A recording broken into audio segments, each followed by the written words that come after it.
Good afternoon, friends, followers, channel members. How are we today? Midweek, Wednesday, a daytime stream. How nice to be back here in Porto. I gotta be honest with you, after yesterday's landing here and then subsequent crash to desktop, I kind of want to get out of here as soon as possible. I have no idea what it was that caused it.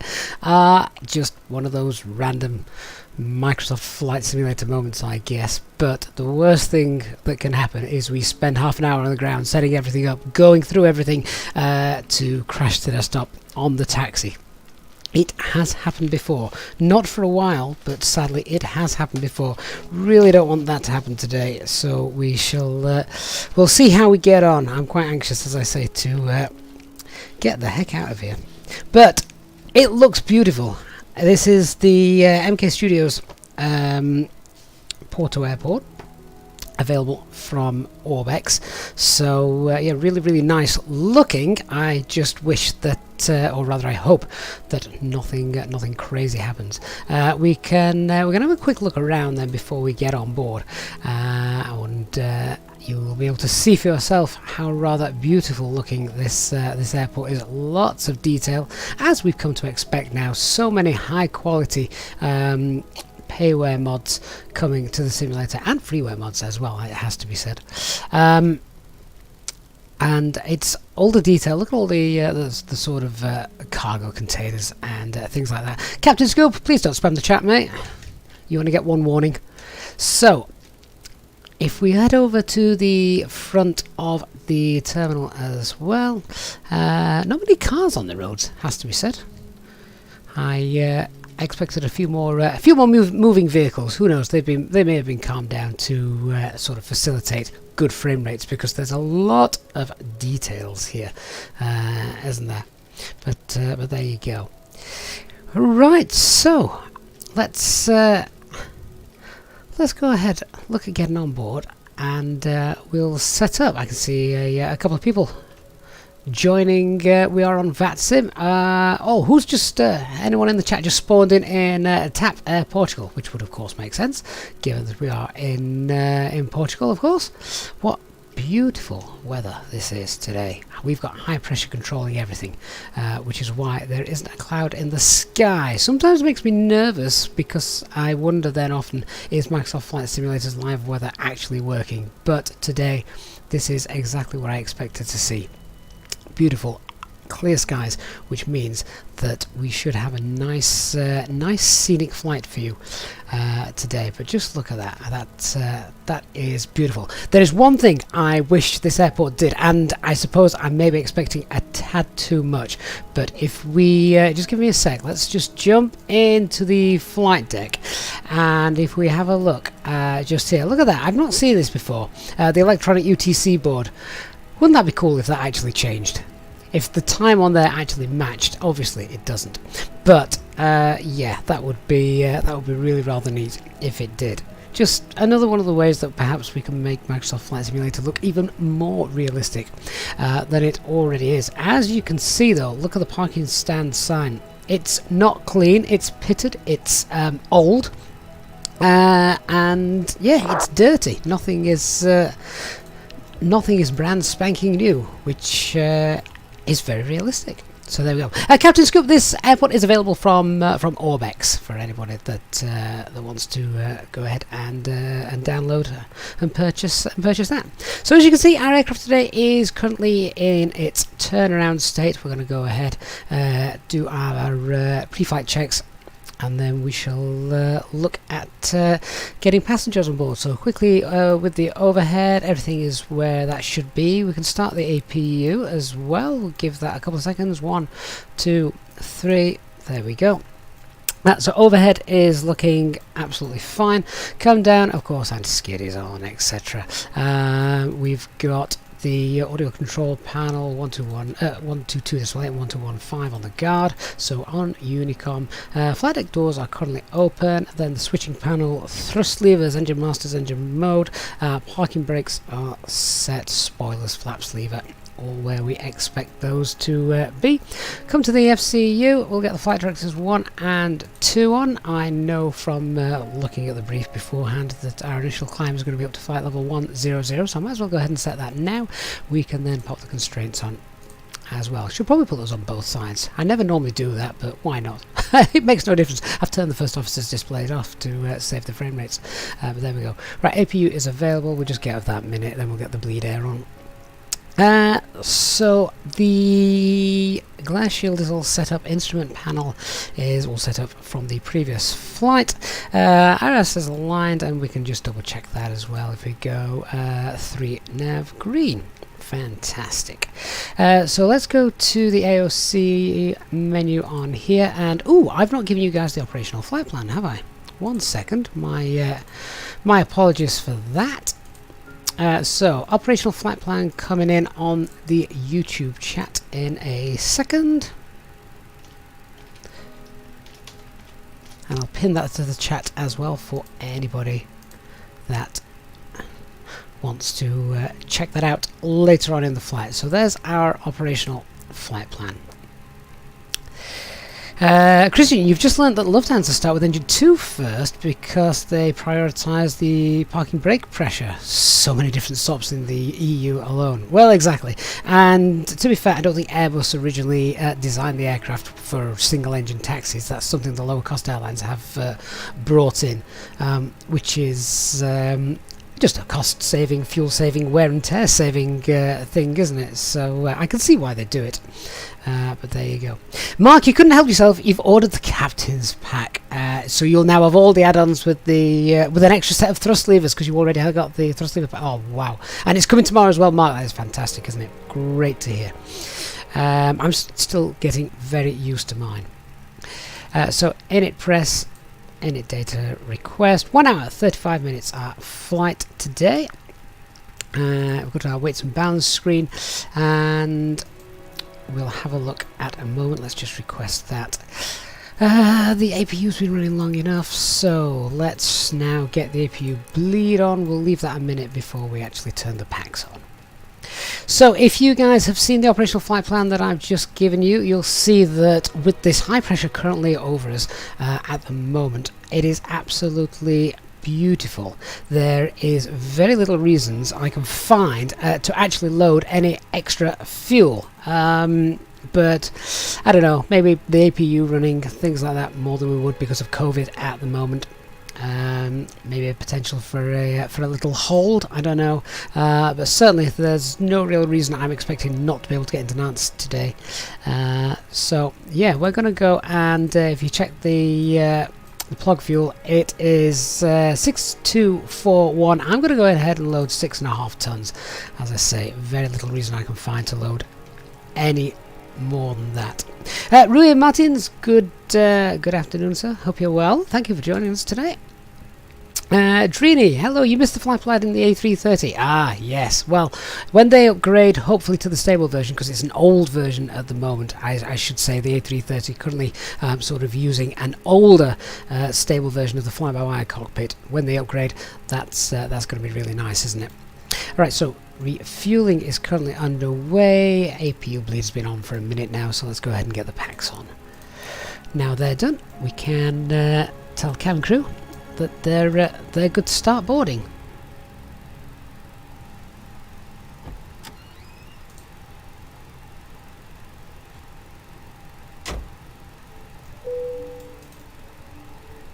Cabin crew, refueling is underway and the bags are starting to get loaded, so let's open the doors and allow our passengers on board. Thank you.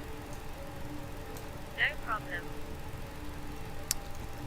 Okay, so the payload and zero fuel weight all matches what we have in the operational flight plan, so I'm happy to go with that.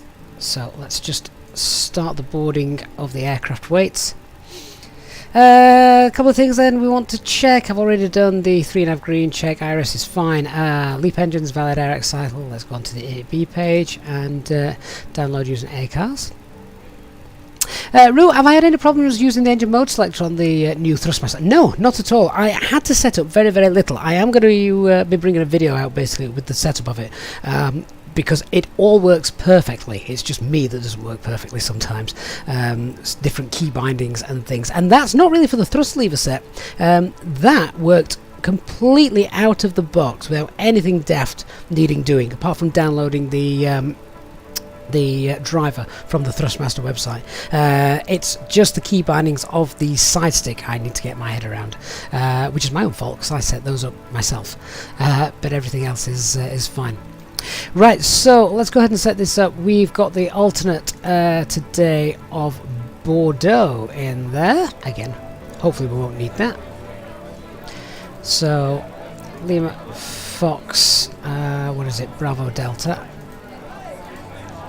And our flight number today is Easyjet Europe, so I'll find 35 Lima Bravo.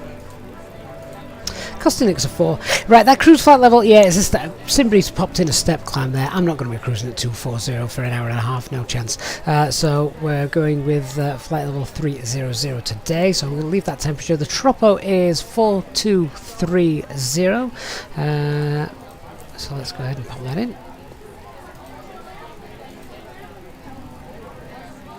And then the flight plans. So, departing today runway 17, which is a bit of a pain because taxiway Echo is closed, so we've got a long taxi down. And then it's going to be the Turon 9 Romeo. Turon 9 Romeo departure. Insert. And then at the other end, we've got an arrival onto runway 3, which is nice because that actually has an ILS. The opposite runway doesn't. So ILS runway 03, and that's the Epixo? What a name. Epixo 1 Charlie arrival. Now let me just check the IAF for that. So we're coming via Normandy, and is it Dogov, where's the initial approach chart? So we've got Normie just there, and then Dogov. Which one's it going to give us? Oh, we've got Dogov showing just there, and Normie as well. So we'll pop that in, and I am going to check that in a second just to see what that looks like on the navigation display. That's 517 miles, and I've got 560 miles actually shown in the operational flight plan. Let me just go through and check how that looks. That departure looks very nice. We've got the discontinuity there. Yeah, there's a little DME arc that we should fly between those, which aren't programmed in correctly at the moment, but I'm happy to leave that as it is. So let's just go and get rid of that discontinuity that we just saw. There it is. So flight plan is in. Onto the RadNav page. What do we need in here? So I would like the Papa Romeo Tango VOR in there. 2 miles away. There we go. And why have I not got my SID chart on here pinned? There we are. Okay, so the Papa Romeo Tango is in there. Happy with that. Onto the Init B page. Now, refueling's not finished yet, and passengers haven't finished boarding yet. So I'm not, as I've learnt recently, I'm not going to calculate my zero fuel weight, centre of gravity until all that is done. So what I will do is just pop in on the fixes page that Papa Romeo Tango VOR, so that appears on the navigation display.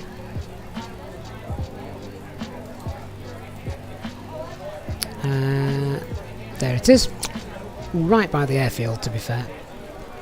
And I'm also going to use this as the engine out holding point, so it's going to be then after that actually I don't need that, to be perfectly honest with you. I'll leave it in, but what's really important actually is Retmo, R-E-T-M-O, as that's our holding point. I'll go through the full brief in a moment, but it's Retmo, and the entry is 083. There it is. That'll all become clear when I do the emergency brief in a few moments. Right, how are we doing with the Init B? Has refueling completed? Yep, all passenger weights look to be on the aircraft, so let's go to zero fuel weight. Calculate that, 58.2, yep, that's fine. And then the alternate fuel required is around 1.5 tons. Is this going to allow me to enter this prior to doing the calculation? Let's see. No, it's not. Oh well. Trip wind is a very slight headwind of 2. Planned fuel, and we've got 6.4 tons of fuel. Lots of extra fuel to play with.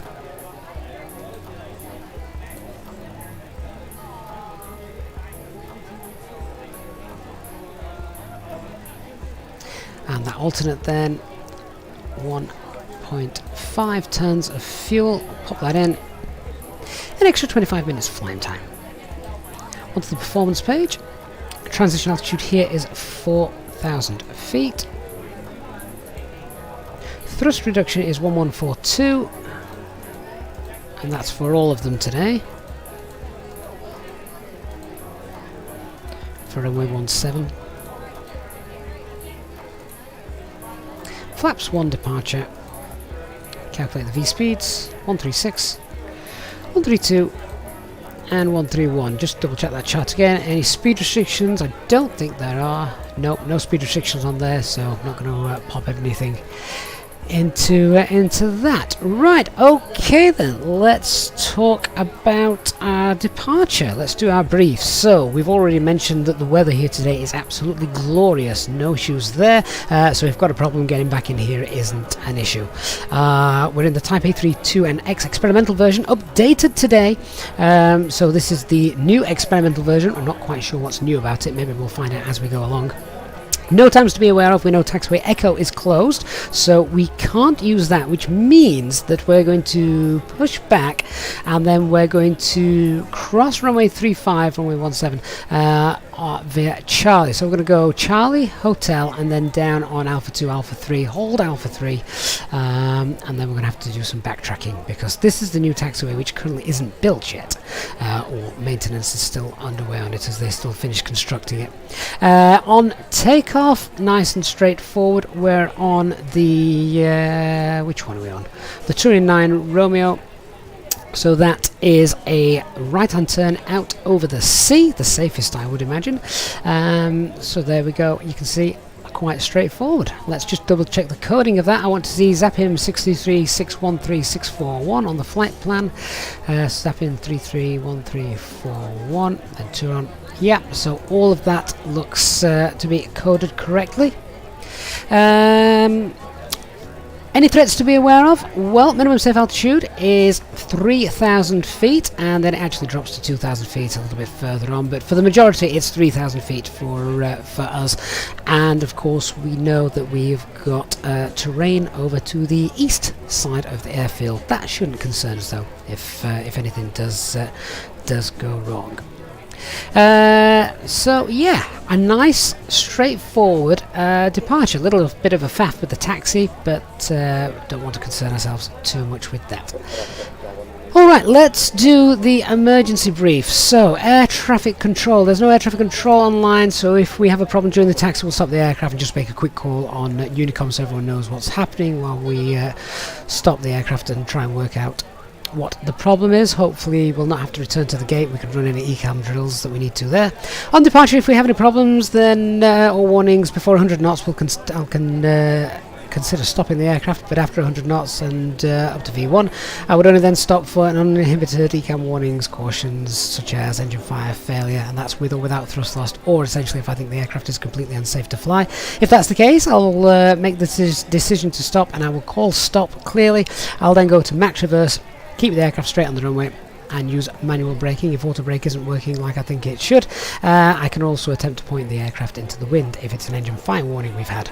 After we've come to a stop on the runway, I'll set the parking brakes and then just take a deep breath for a moment, check the ECAMs, establish why we've stopped, and run any failures. Once we've established the cause of the failure, we can either complete the ECAM tasks and we will vacate the runway.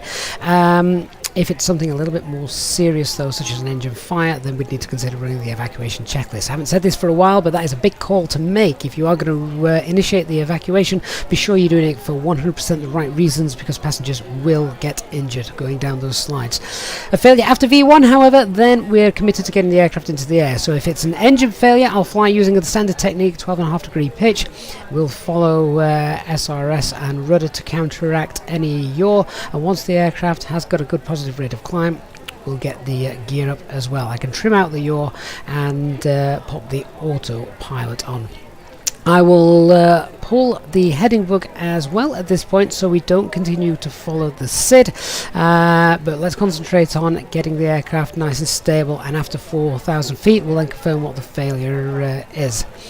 If it has been an engine failure, of course, then we'll need to secure the engine, and then once the engine is secure and we're above that single acceleration altitude, and we've completed the first turn, as it is a non-standard engine out departure, which I'll talk about in a moment, then after we've completed that first turn, we'll push the level off, accelerate, retract the flaps on schedule, and then at green dot we'll go open climb and set MCT. So the engine out procedure is a non-standard engine out procedure. At this for this departure, when we are 6 miles from the Papa Romeo Tango VOR, which I can pop on here. Have we popped that in? I thought we had in the RadNav page. Papa Romeo Tango. I'd probably show when we're airborne. But yeah, when we're 6 miles from the Papa Romeo Tango VOR, it's a right-hand turn to the Retmo holding point. The entry track for the hold is 083 degrees, and the holds are right turns. Once we've reached our holding point, then we can enter the hold, decide what we're going to do next, continue return or divert. Oh, any questions? Hope not. Of course, that's worst case scenario. We don't want any of that to happen, of course. But we need to plan for it, just in case.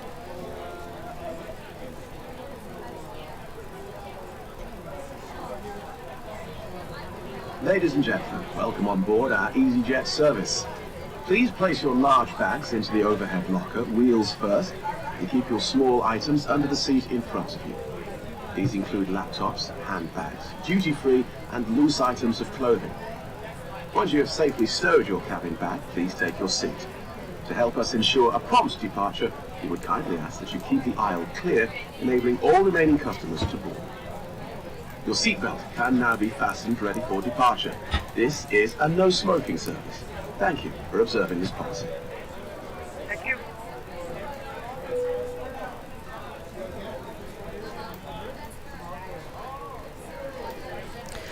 Okay, so final couple of checks. All passengers are boarded, and then we can look at running our before start checklist. Christian, what was your last question, mate? Can we check the last page of the OFP with the vertical profile? It suggests a low cruise level because there are high downwinds above flight level 250 of over 40 knots. Let's have a quick look. To be honest, that seems like a very, very low flight level. Don't forget, Christian, the last page of the operational flight plan, those wind bars, those wind arrows, whatever you want to call them, aren't showing a direction vertically. They are still lateral, so it's still northeast, south and west. It's the way that page works. So if you can see the wind vanes sort of looks like they're pointing down. They're not, but I can see why. Because it can look like that if you don't know. At least I think that's what you were saying. Apologies if that's not what you were saying. Right, I'm going to do a gross error check, and then we're going to start and get ready.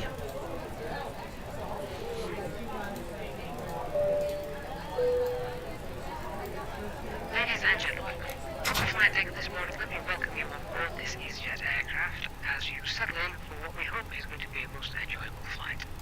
The weather today doesn't look to be posing much of a problem, so we should have a nice smooth ride for you throughout the duration of the flight.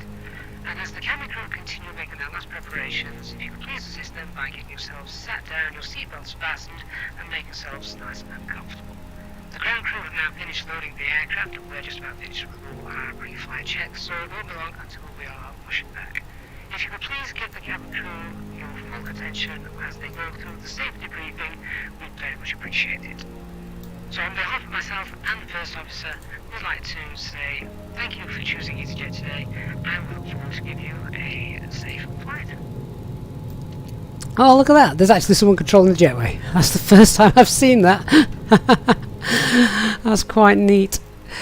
Right, so the sound packs for self-loading cargo is actually something I put together myself.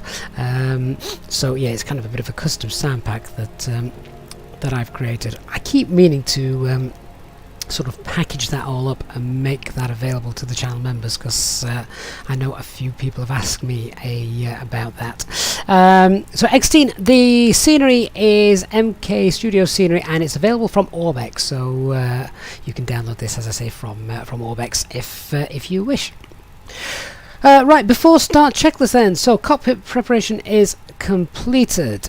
Our signs are on and auto. It is 3 nav green, and fuel quantity is 6460. I'm just going to check that that's balanced. Yep, all good there. FMGS is coded and checked, and altimeter is 1019. Cabin crew, we're all ready to go, so please arm the doors and cross-check. Thank you.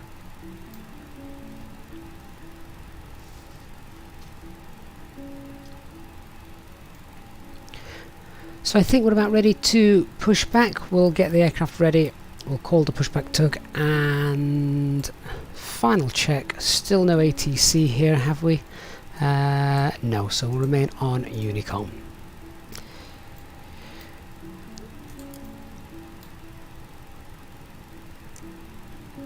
Auto traffic, ED464, pushback and shutdown.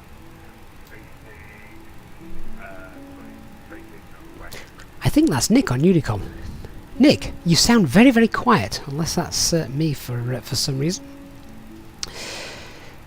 Okay, so the before start checklist below the line. Windows and doors are closed and armed.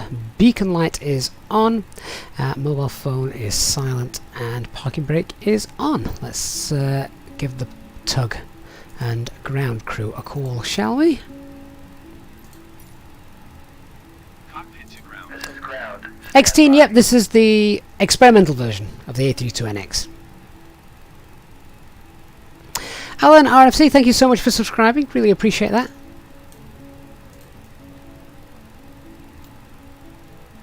And James as well on YouTube. Thank you so much.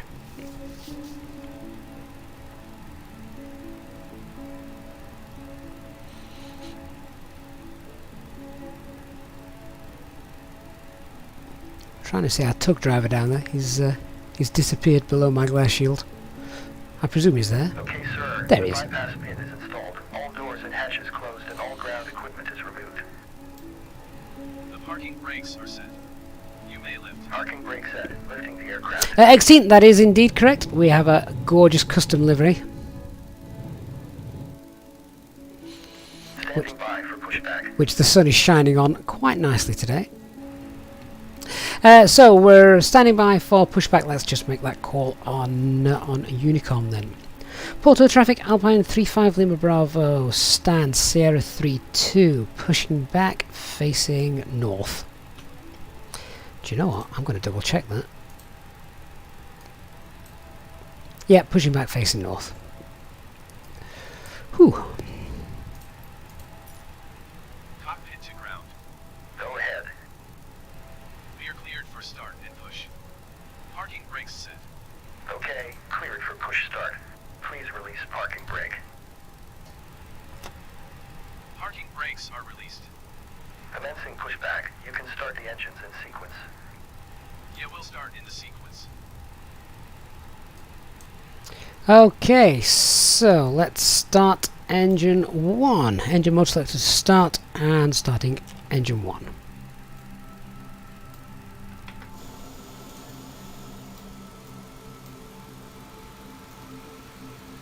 Alpine 35 Lima Bravo, you're on frequency on the taxiway right behind you. Alpine 35 Lima Bravo. Yeah, we've got you on the traffic, don't worry. Portugal 414, taxi calling point runway 7. Is that the 319? It looks a lot smaller than my 320, does that? Procedures on this aircraft. A safety card is in your seat pocket, showing the exit routes, oxygen masks, life jackets, and brace position that you must adopt if you hear brace, brace. There are 2 emergency exits at the rear, 4 in the middle, and 2 at the front of the cabin. Floor lighting will guide you to an exit. Please be aware that your nearest exit may be behind you. In an emergency, leave all cabin baggage on board. Your seatbelt is fastened, adjusted, and released as shown. Starting engine It 2. must be fastened when the seatbelt signs are on, and we recommend that you keep it fastened at all times. If the air supply fails, masks will drop from above you. Pull a mask towards you to start the oxygen. Put the mask over your nose and mouth. Hold in place with the strap. Pull on each side to adjust. Put on your own mask before helping others. If we land on water, take the life jacket from under your seat. Put it over your head. Pass the tapes around your waist. Click together and pull the strap to adjust. Do not inflate it inside the aircraft. When outside, inflate by pulling the toggle. If it fails to inflate or needs topping up, blow into the tube. There is a light and whistle for attracting attention. We also carry flotation aids for children. Your tray table must now be stowed, armrest down, window blinds open, and seatbelt fastened. We wish you a pleasant flight with Easyjet. Okay, so our pushback is about complete. we can hold that there. Okay, pushback completed. Please set your parking brake. Parking brake set. Parking brake set. Lowering aircraft.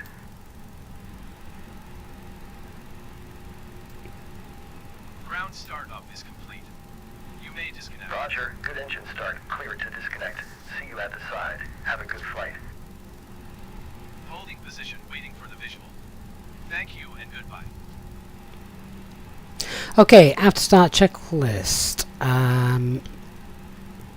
Let's run the flows before we do that, shall we? Getting a bit ahead of ourselves. Engine mode selected to normal. APU bleed. APU masters. And then we want Porto traffic, spoilers, rudder, Charlie, Alpha 3, and flaps 1. Set the trim as well, 24.6.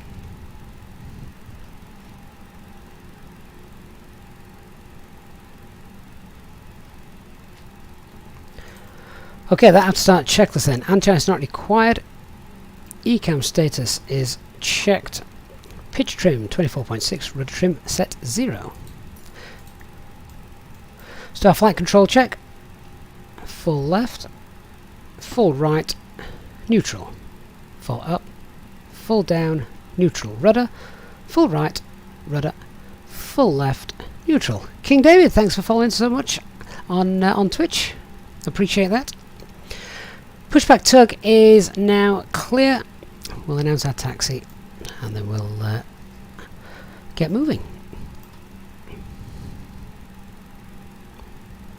Porto traffic, Alpine 35 Lima Bravo is taxiing to holding point Charlie for runway taxiway Charlie for runway 17. Taxi light on. And yeah, so I think can't read the signs from there. That's Charlie. So we're actually gonna we may have pushed back the wrong way, but we're essentially gonna go all the way around there. It doesn't really matter which way we pushed. We were right in the middle, so there was no right or wrong for this one. Let's release the parking brakes, and oops. We'll also get the ground radars on as well.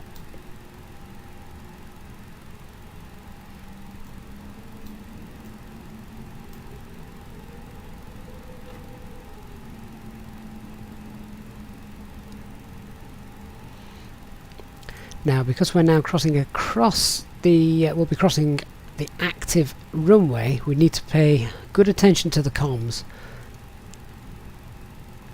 The runway also sort of disappears off sight. It's a little bumpy, this runway, so we may not have a visual either. So we need to be aware of that. So that's the taxiway we're actually going to be taking. Done our brake check.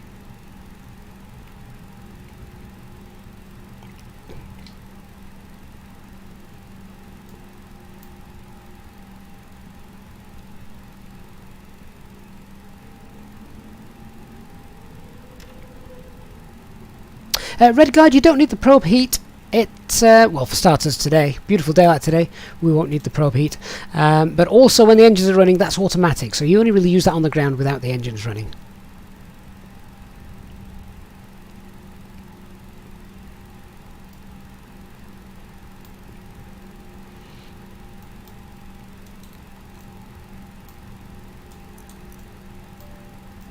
Flight attendants, please prepare for takeoff.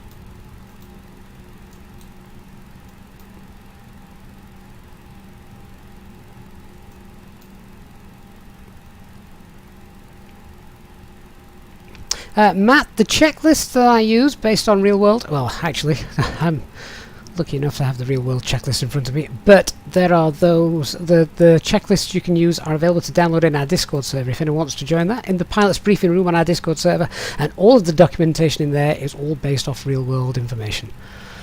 Porto traffic, Air Portugal 414 lining up runway 17. So we don't need to use the Cat 2 stop bars. We can hold that there. Look at the textures on that taxiway. That looks absolutely fantastic. So we're going to hold there. We've just heard there's an aircraft departing, so we can put that time to good use. We'll do our heads check. So no change with the performance. QNH has dropped 1018. It's not going to make any difference to us as when making You guys are waiting to cross. If you want to go ahead, I've got a couple of minutes here to set up. Roger, Alpine 35 Lima Bravo, crossing runway 17 for taxiway hotel. Let's get across nice and swift.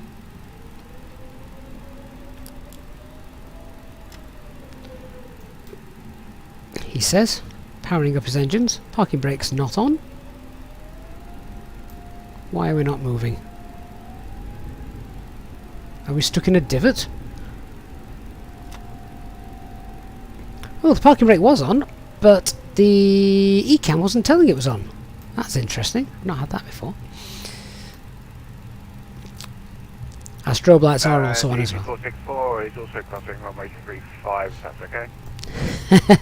like a line of ducks crossing the road. No problem. We'll let you know when we pass.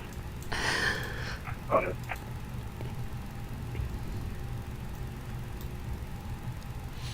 And then we'll make a right-hand turn down here.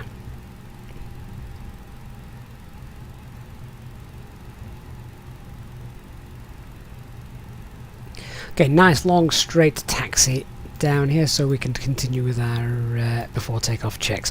So yeah, just say performance, QNH has now changed 1018, not going to affect our takeoff performance. It's still going to be a toga takeoff. Engine out procedure is non-standard. 6 miles will make the right turn to the Retmo holding point, and departure. 464 is clear of the active. Departure matches what we have in the FMGC, and stop altitude is Portugal 414. flight level 110, and that is set. Before takeoff checklist then, flight controls have been checked, departure briefing is confirmed, flap setting config 1 set and checked, FMA takeoff data 131 blue, 136 magenta, climb nav blue, 1FD 2, 10,000 blue and toga, transponder is set and ECAM memo shows takeoff no blue, AFB is stowed, and there's that departing aircraft.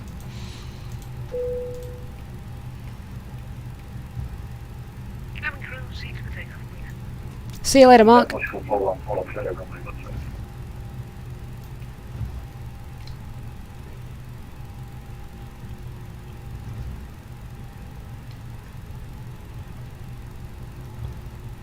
Right, with no other aircraft around, we're going to enter the active. So, Porto traffic, Alpine 35 Lima Bravo, entering runway 35 for backtrack departure runway 17.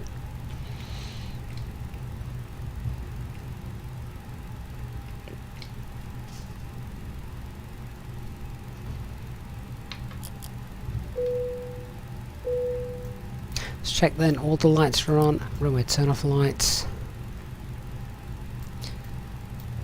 And we'll get the transponder and TCAS turned on there as well.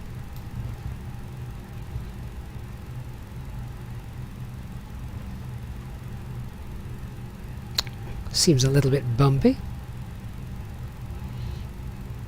Some great skid marks here. I want to know what happened there. That looks like one heck of a rapid exit taxiway skid mark. Rick GG, I'm using self-loading cargo for my announcements. Yeah, so this taxiway at the moment that you can see down here would have made life much easier for everybody, but it's not completed yet, it's still closed. So, won't be long. I need to get the packs off as well for departure.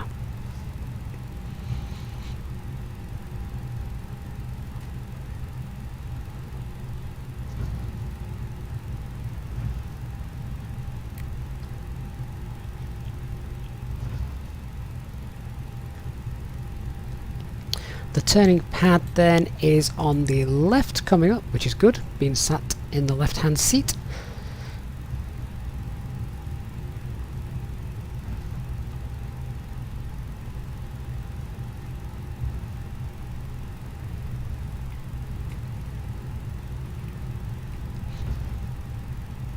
DC464 is at the hold Alpha 3 and we'll wait for the company aircraft to depart. Exene, yeah, I'll put those, I'll show you where those are in a moment. Bill, we turn the packs off just so the engines have full performance for takeoff.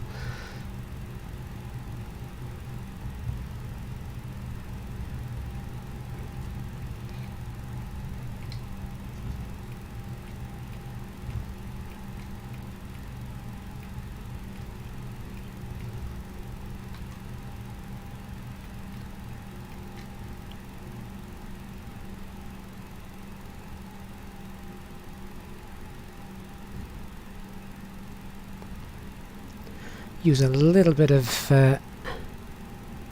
thrust on engine 1, shall we, to make this final turn.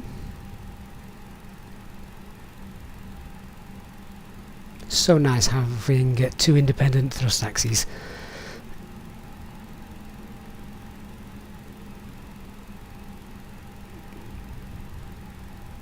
Bill, yeah, that's exactly it. More power to your engines. Right, so we're in position. So pack 1 off, pack 2 is off. Before takeoff, checklist below the line. Cabin is secured. Engine mode selector normal. TCAS off. Correction. TCAS TARA packs off and anti-ice not required. Okay, let's go. Alpine 3-4 Lima Bravo. Takeoff runway 17 at Porto.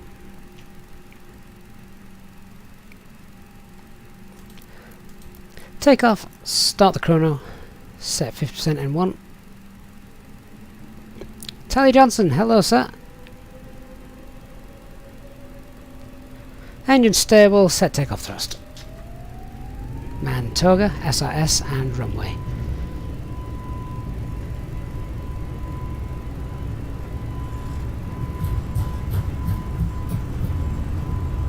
Not too heavy today.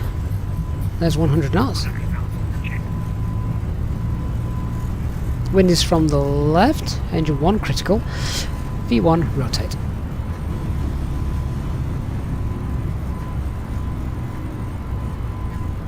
Nav. Positive ring for gear up.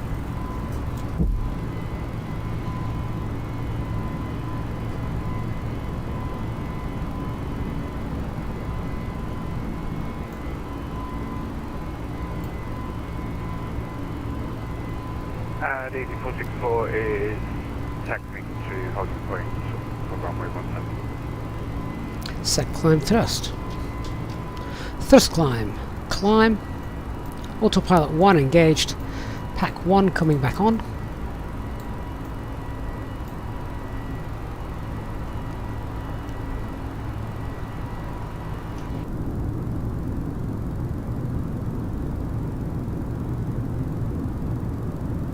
I love those window views.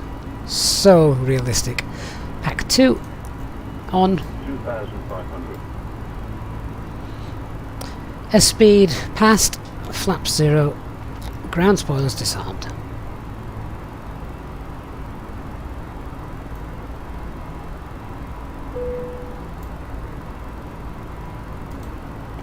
Standard pressure set. Flight level 110 blue.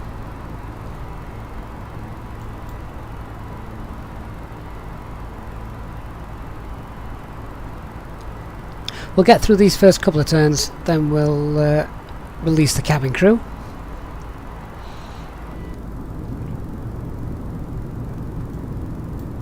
The Atlantic Ocean looking rather beautiful. I dare say it even almost looks warm in this sunlight. I bet it's not.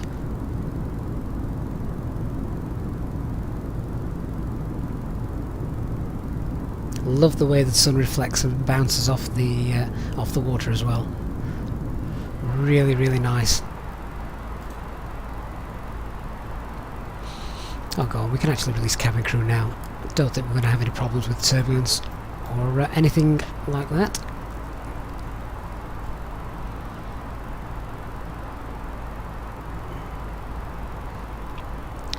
Just passing 6,400 feet.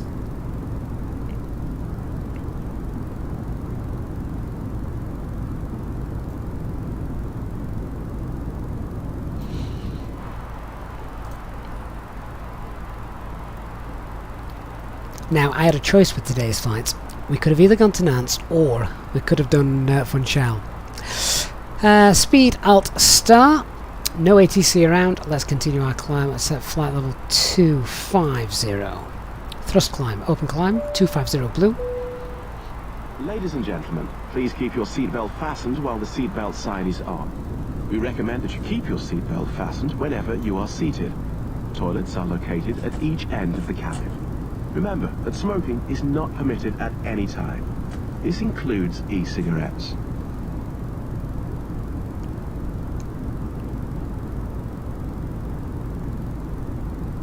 Really nice takeoff, this one. I like it. Doing a complete 180 degree. We'll see the airport bypasses now on the right hand side. That's 10,000 feet, so get those lights off. And the deposit floor is rolling. Clear out the rad nav.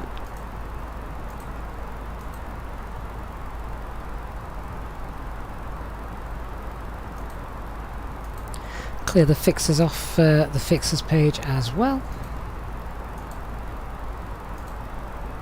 Check the prog page. Flight level 330, no problems there, so let's set our cruise. Flight level 300 set and 300 blue.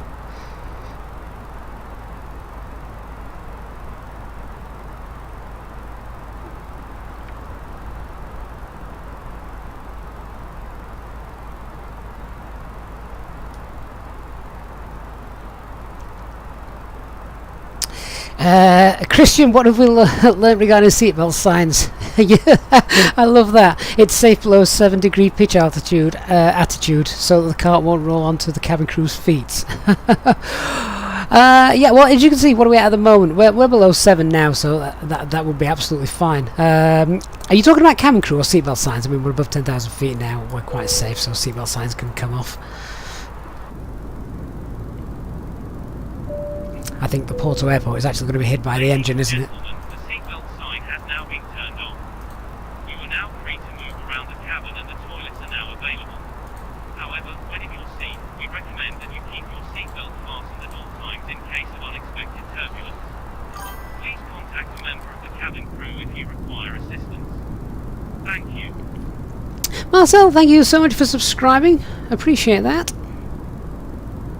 Red Guard, Porto to Nantes, it's Alcoholics Anonymous charter flight. Isn't that every Easyjet flight? Except those in the winter that have skiing equipment with them. Heavy stuff, that. That must cost an absolute fortune to transport. Christian, seatbelt signs. Well, normally just above 10,000 feet, and obviously use your discretion with regards to the weather radar and the expected turbulence. Sadly, we can't do that, of course.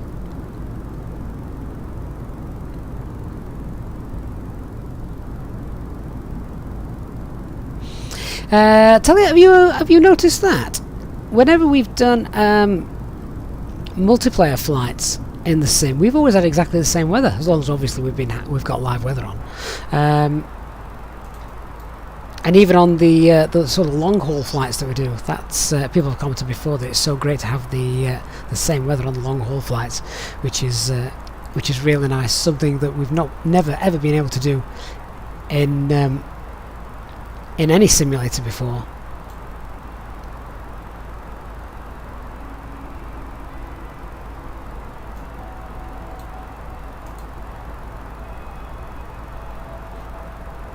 Now I want to try something.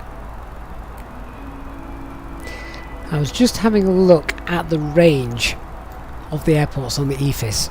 Someone said the other day they thought the airport page had been updated, so it only showed airports that could actually accommodate the A320. I'm not convinced.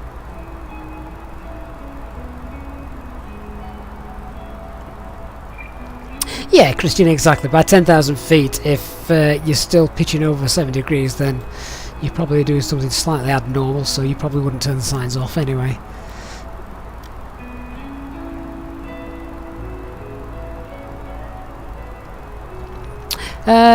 Guido, which add-ons am I using for VATSIM? So obviously we've got VPilot, and the model matching, I really need to go through and throw out some old deliveries for the model matching. I'm not convinced everyone that I've got is Sim Update 5 compliant at the moment.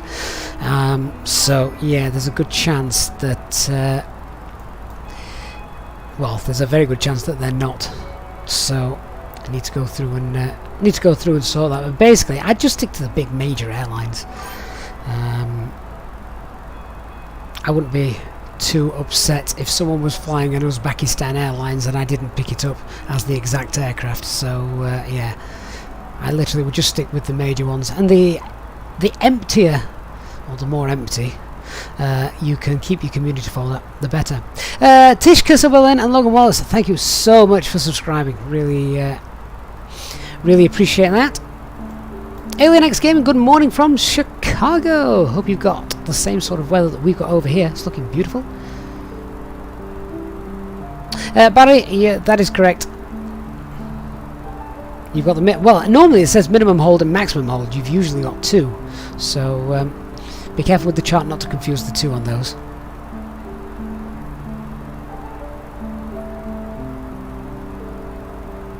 And Christian, that is a good point. Probably won't do anything before Sim Update 6, because who knows what that's going to bring. Shouldn't be like this, should it? We shouldn't be getting concerned over an update.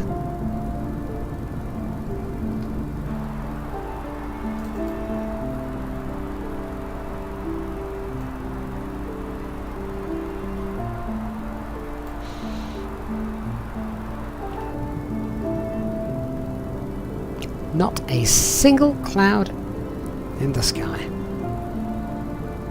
KingWayne67 on Twitch. Hello, my friend. Thank you for coming on board with us this afternoon.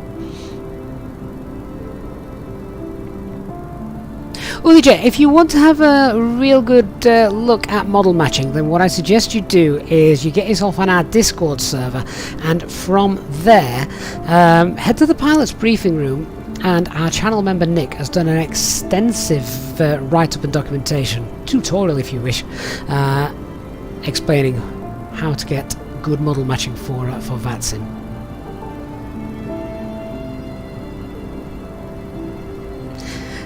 Talia, yeah, you still have to say that having to accommodate the Xbox version of the sim has really been a detriment to us on the PC. I can't disagree with that.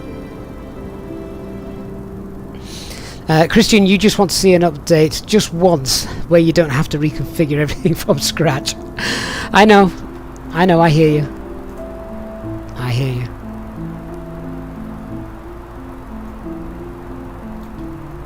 And JJ says, yeah, let's hope the next update is better explained than the September update. Yeah, they missed a real trick there. People needing the Xbox app in order to actually get it. Which was crazy. Well, it's not crazy. Okay, if that's what they want to do, that's fine. That's what they want to do. But don't then forget to tell people. Chris, hi mate. You're currently struggling with the weights and bounds page in the McDoon. The zero fuel weight does not match the flight plan figure from SimBrief. Chris, are you using the correct aircraft profile in SimBrief? Which one are you using? Cardinal 22, it's back to the sad music. It's like a main character just died in a role-playing game. Well, that's a bit disconcerting, Cardinal. I'm the only character here.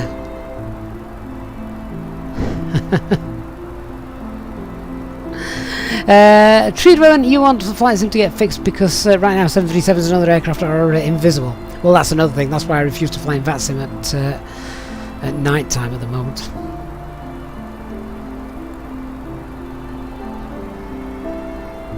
I mean, seriously, not a single cloud. Not a single cloud. Which makes you wonder if the live weather broken. But I don't think it is. I think this is exactly what we expected.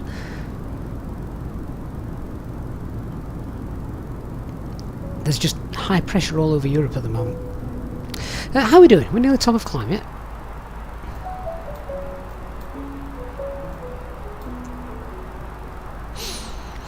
Oh, I've forgotten what HD's record was to get into his cruising altitude. I bet we're going to do it in about 14 minutes.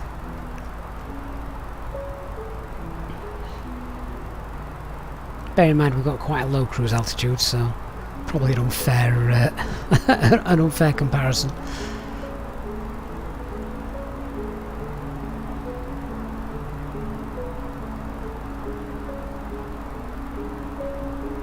Barry just confirming that live weather is working. You're in the sim at the moment and it's working perfectly. Yeah, I don't doubt it. I don't doubt it. Junjetio, this is the FlyByWire A320 experimental version. Speed Alt Star.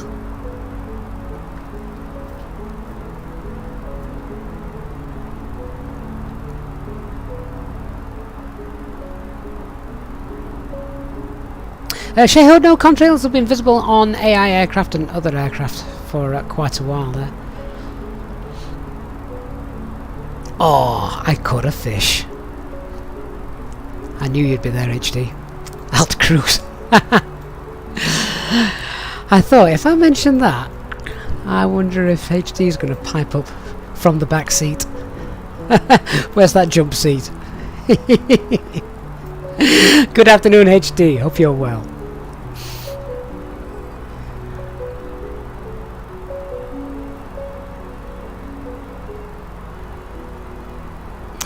Tommy P, are there in fact the same noises in the cockpit during flight? Do you mean all the startup sounds and fans and things? Yes, yeah, if that's what you're talking about.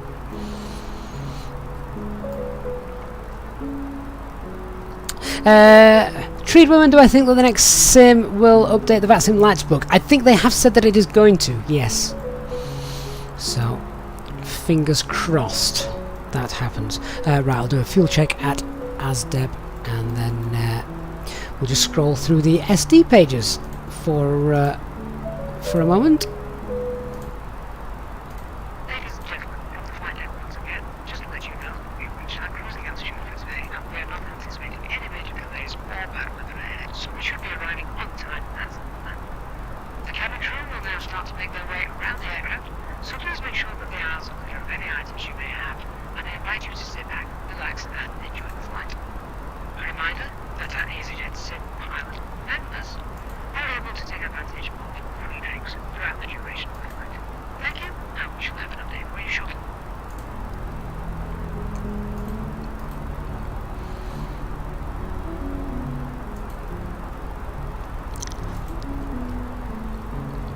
Right, that all looks good. What I want to see as Deb, about 16 minutes into the flight.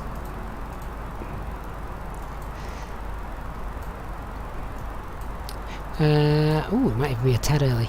What have we got? We've got half a ton extra, so we've got about 5.1 tons in there. Ooh, slightly under, but nothing daft.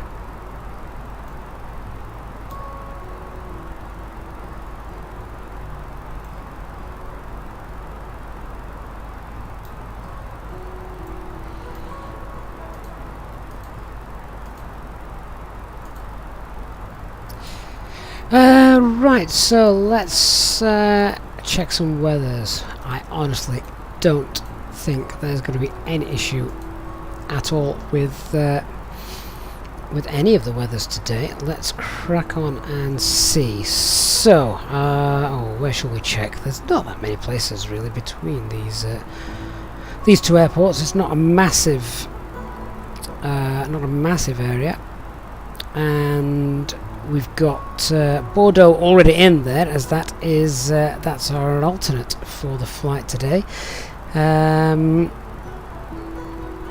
We could probably just have Bilbao as well, but other than that, I think that'll do. We'll send that off.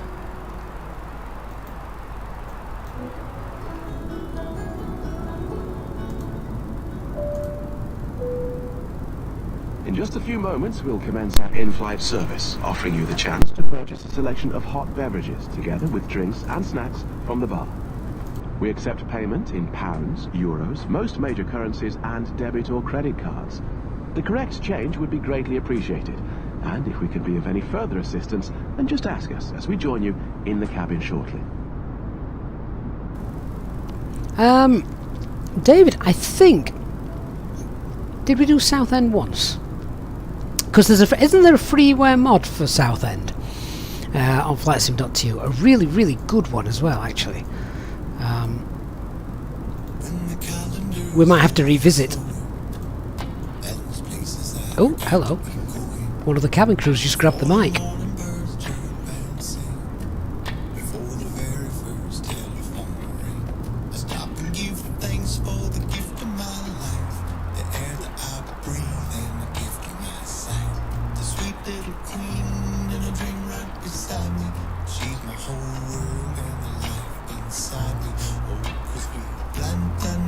That's quite nice, this. Way to chill out on a Wednesday afternoon.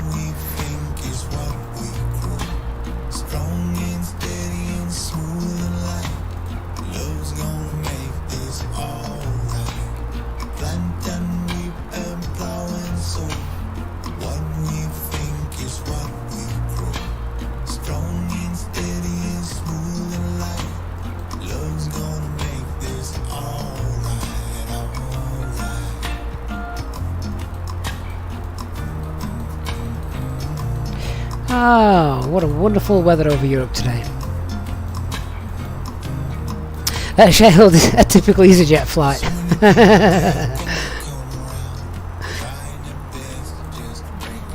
No, I would imagine if it were, then the singing would be much more off-key.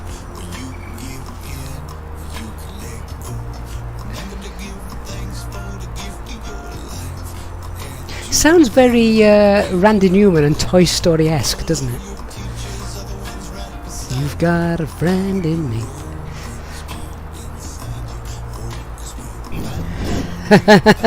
You thought it was HD singing? Could be. Could be.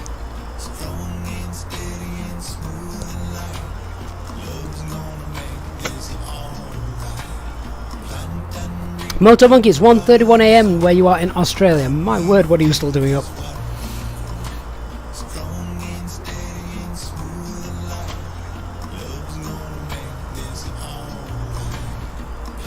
HD, are you a choir boy? Or rather, were you a choir boy?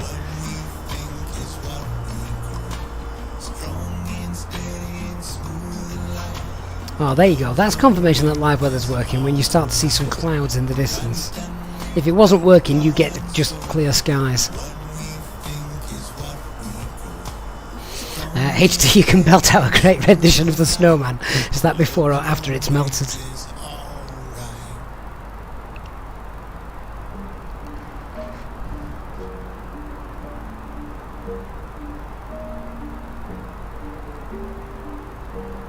Well, we're now back to the sad scene, by the sounds of it.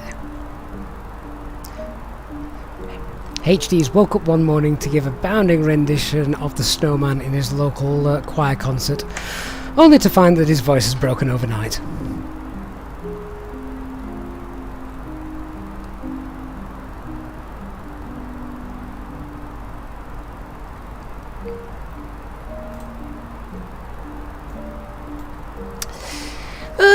So we should be on the ground in about an hour and 10 minutes, 1 hour 30 flight time.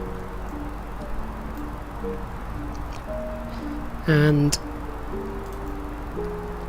we've got plenty of time just to check that our flight plan is sequenced correctly. Mark, when you sing, birds die.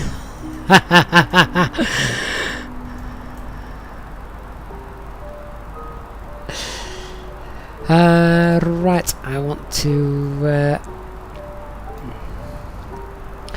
let's just put what runway are we planning on arriving on? Is it runway... It's an orderly runway, isn't it? 03, is that right? Yeah, runway 03.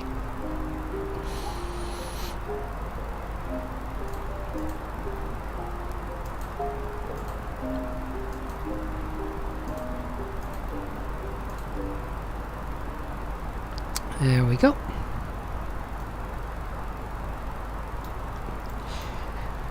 Christian, you want another fuel check? We only did one 10 minutes ago. I can give you another one if you want. In fact, you've got the OFP. You can see the instruments.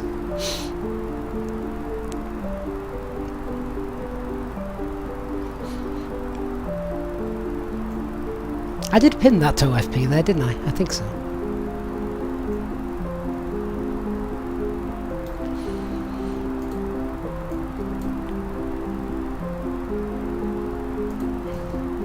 Jayhawk, can someone give you a shout at 4 PM UK time? Because if you don't put tea on, she'll kill you. Is she at work, Jayhawk? You've got her well trained.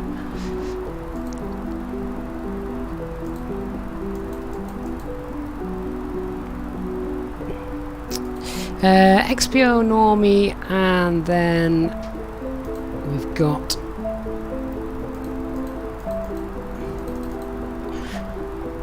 have we not got Dogov in there? Is it Dogov? Yeah, Dogov. Why isn't Dogov in there? Let's have a look. So what I'm expecting to see is something very similar to this.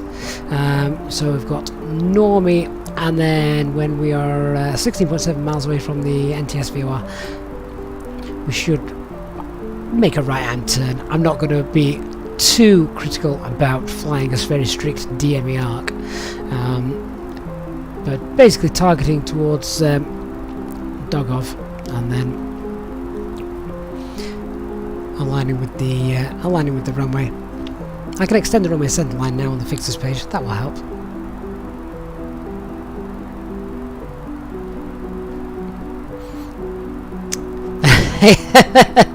HD spoken like a true PF. That's your bloody job, not mine. I like it. So Chris, I think what I want to ask you, Chris, is on the SimBrief website, which aircraft are you selecting from the drop-down list to create your flight plans with?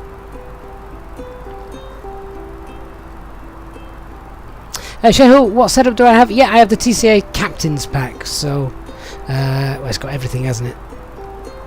All they need to do now is bring out a sort of mini FCU. That would be grand. That'd probably be the cost of it as well, to be honest.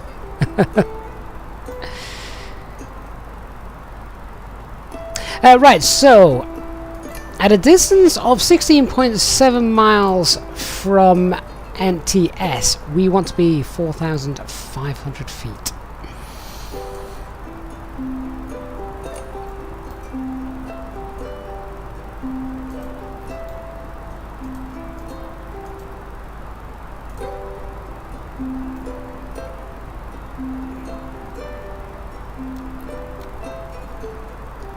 Just check the frequency of that.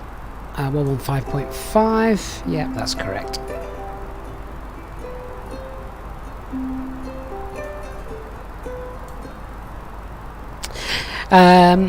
HD could do that. I'd need to put Dogov in the flight plan now. I don't think it was there, was it? Let's have a quick look.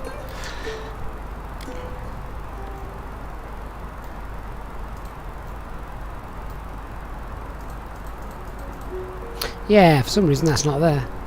Custom Flight Plan Manager. Should we attempt to add it? And then tidy it up.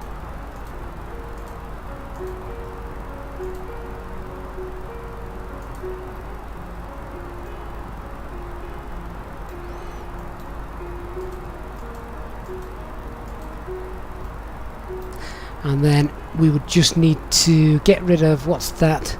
Delta 231 Quebec.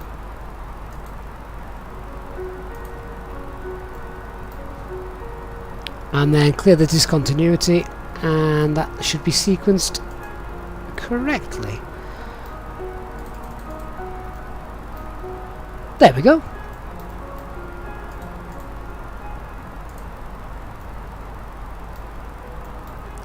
Nice. And at Dogov we want to be at 3,000 feet. HD, we've got the... well, do you know what, actually? You can help. Had I known you were there, I would have asked for that a little bit earlier. But hang on. So, we have got in the ILS 03. It's the Epox, or whatever it is, Epizox 1 Charlie in there. That's fine. And then the... oh, hang on. Click the wrong button. Right, then the VIAs, we've either got Dogov, which we could have gone with because that's shown there as an initial fix, but then we've also got Normie as the initial approach fix. So which one would you go with? Because you've got the choice of both, Normie or Dogov. So, kind of guessing we should have gone with dog off, and that would have put that in straight there. Should we have gone with dog off because Norway is already part of the star?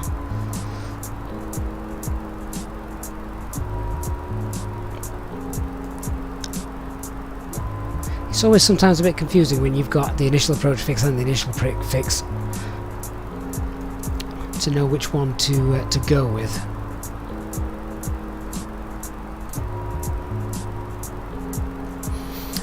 Christian, I don't think it's is it Episocks?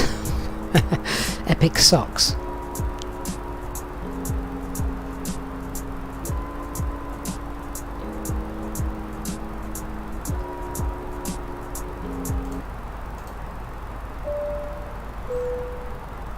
In just a few moments, we'll commence our in-flight service, offering you the chance to purchase from our selection of fresh food available today.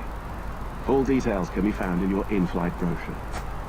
We accept payment in pounds, euros, most major currencies, and debit or credit cards. The correct change would be greatly appreciated, and if we can be of any further assistance, then just ask us as we join you in the cabin shortly. Christian, I can never turn my dog off. That is pretty much exactly what we just sort of hand typed in, isn't it? I do like that though. Play with it until you get something you want. Is is that an instruction that you guys also do in the real in the real world? Just play with it till it looks right. Oh, goodbye Spain.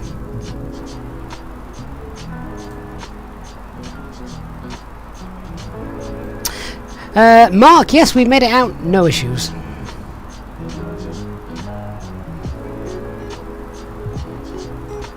We'll leave it as that. That looks okay. It's probably because the flight manager couldn't do the DME arc to bring us in towards dog off, isn't it? So that's probably why. But that looks good. That's okay. All I need to do now is work out when we're going to start heading down. We want to be 3,000 feet at dog off, don't we? And by that point, though, at dog off, I want to have.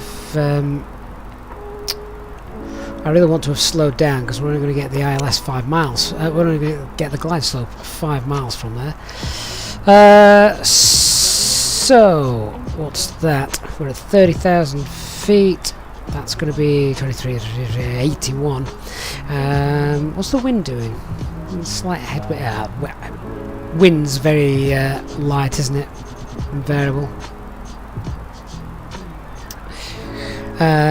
HD, what I could do with that DME arc is I could put that DME arc using the fixes page. What was the waypoint between Normie and Dogov? That was... I don't think it actually had a name. I think it was a distance. Hang on. Yeah, it was. Yeah, so it was a distance of 16.7. Max speed 210. And then it's a 15-mile DME arc between the two. So that would have been one suggestion. I could have left the approach as it looked and then gone Normie, then when we were 16.7 miles away, made the right hand turn and then done the 15-mile DME arc, and with that on the navigation display now, that would have been a lot easier to sort of track.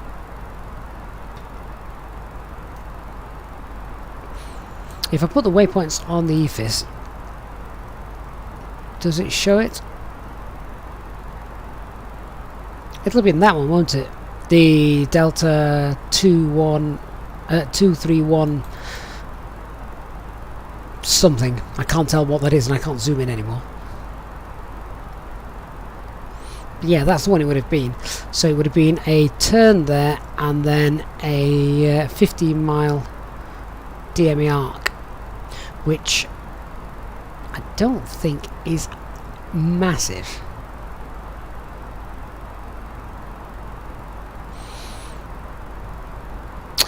Oh, it is a waypoint, it's just not got a name as such.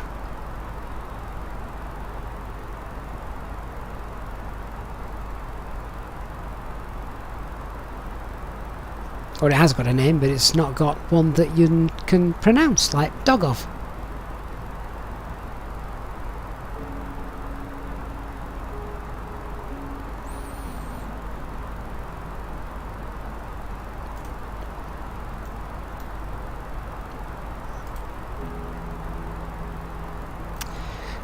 What is it? Delta 231, is it a Q?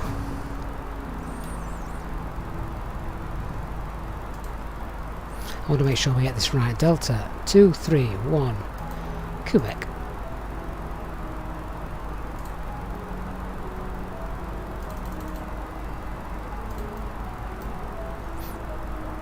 And we kind of get a we kind of get a nice curved approach there. Oops, I now need to go back to put that on the nav display. There we go. That is very close to what we had with the previous approach. So it's almost the DMA arc.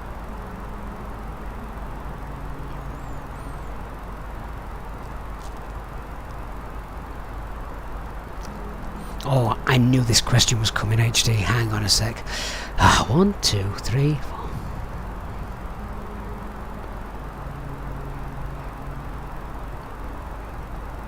$17. So that's 17 miles away on a bearing of 231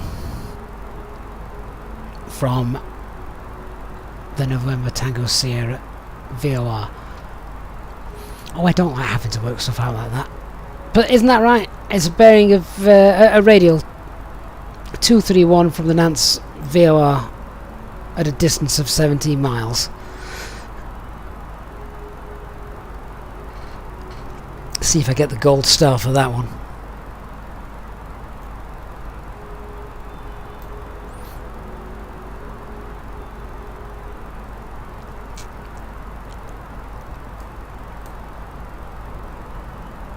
What I'm going to do then is work out where we're going to start our top of descent for that.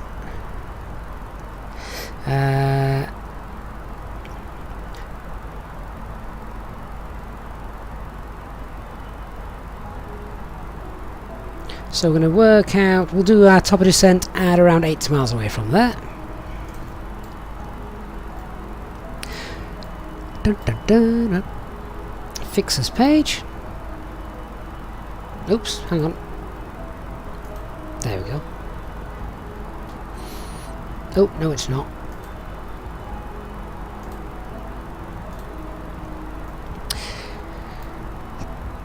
Delta 231 Quebec. And 85 miles.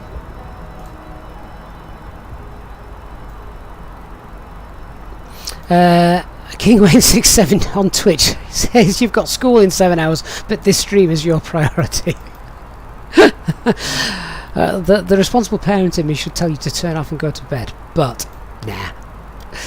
There we go. So that's where I want to look at making the top of descent.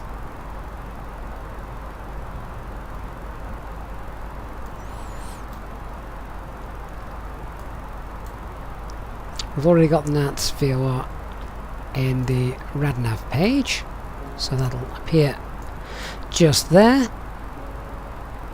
To help us know where that runway centerline is, we can pop that in as well. So that's going to be Lima Fox. I could never remember the code for this place. Lima Fox Romeo Sierra. It doesn't even bear resemblance to Nantes, does it? KingWayne, how long till landing?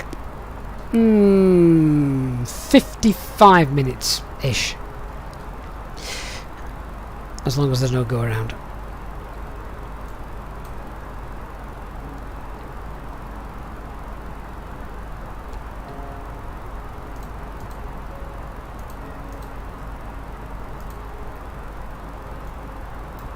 And now I've also got the runway heading extended centre line showing there.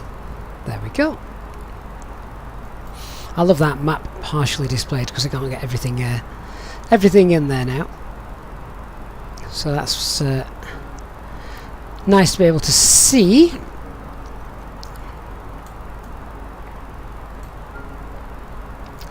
Whereabouts is the VOR in relation to the airfield? Oh, it's actually on it. Not quite at the touchdown point, but that's a good frame of reference.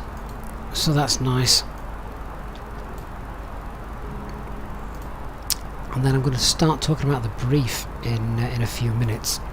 But if I can just go to the map page, how long have I got between this waypoint and Takeoff? Because I need to lose 1500 feet.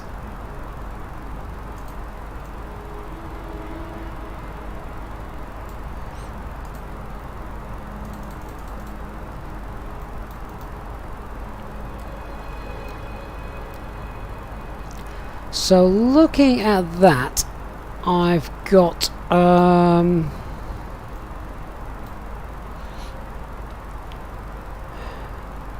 got about 10-12 miles between the two. Looking at that, it's just plenty of time. So that shouldn't be an issue. So we want to be 4,500 feet at this point here, or as we start to go down that point there. And then we need to be 3,000 feet at Takeoff. And then we'll hold 3,000 feet until we capture the ILS. We will probably go into heading mode as well, to be fair, because otherwise that's going to be a 90-degree intercept, and well, we don't want to do that. That's making the aircraft work a little bit hard, and I'm not that nasty. Alright, let's talk through it. So we've already got the top of descent marker planned. That's fine. So we'll start the descent around 85 miles away. We've got the range rings on there to show where that begins.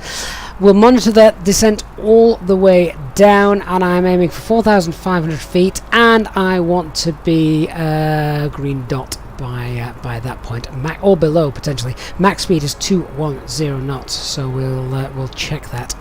As we leave here, then we can pull flaps 1 as we get down to 3,000 feet, and then once we've got to Takeoff at 3,000 feet, we'll be able to hold 3,000 feet for about 5 miles. Then we'll get flaps 2 out just prior to intercepting the glide slope at 3,000 feet. There could be the chance that on our descent we'll see that glide slope appear on here as well, so we can almost descend along with it. If that is the case, I'll get flaps 2 out a little bit earlier to make sure that they're good and ready, and we'll hold speed of 180 knots. Max is 190 anyway, so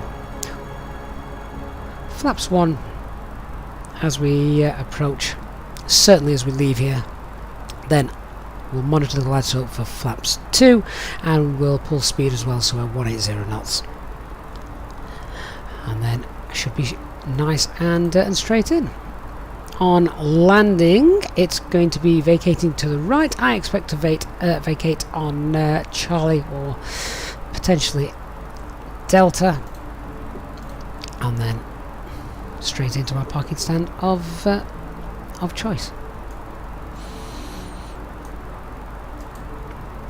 So all sounds good in theory. Now we just have to actually put it into practice. The clouds have appeared whilst we've been talking, as has the moon.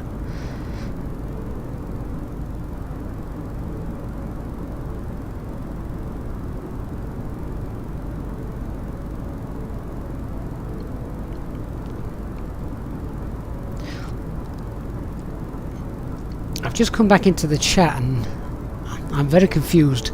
We've got negative climbs, eBay ratings, and apparently Captain Kirk has just been launched into space. That's what happens when I was out of the chat for 10 minutes.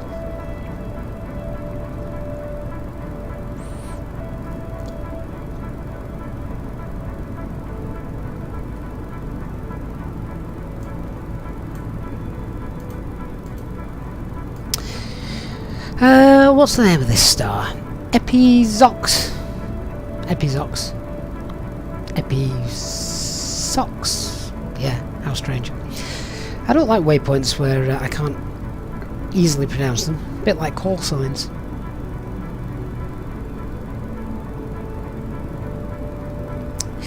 I'll check the weather in a minute, but I think visibility is unlimited. But either way, runway visual range is well above 550 meters. I'm assuming that none of the approach lighting system is out, so that's going to be Cat 1273.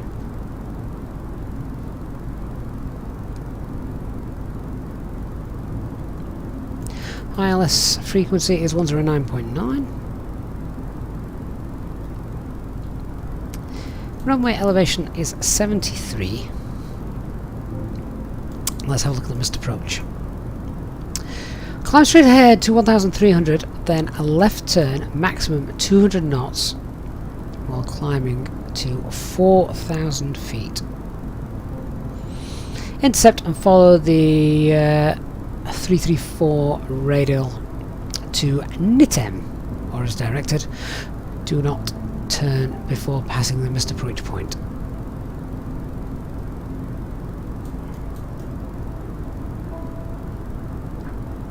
Where is that?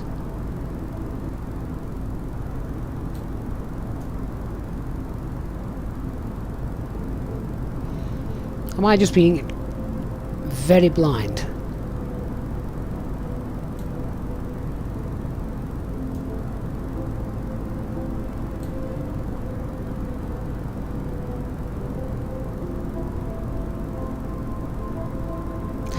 Unless HD will confirm if he's still around. Is it Mike Alpha 03? I'm looking for a map point.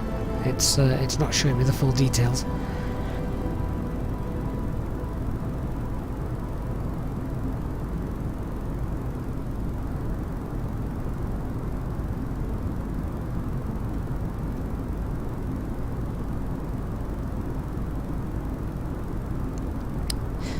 There it is. Yeah, I was expected to see MAP or something like that, but the big M. You mean that's not a McDonald's? Oh, gutted. Oh, I could really fancy one of those. So guys, I should also point out as well, this is my last live stream until hopefully Sunday evening. I'm now away for a couple of days. Oh, apparently I'm going to become a year older on Friday, so we thought we'd go away.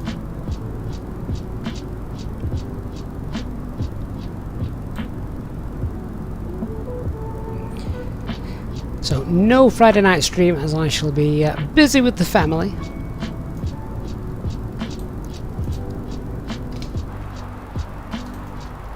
But I'll still be on the Discord server.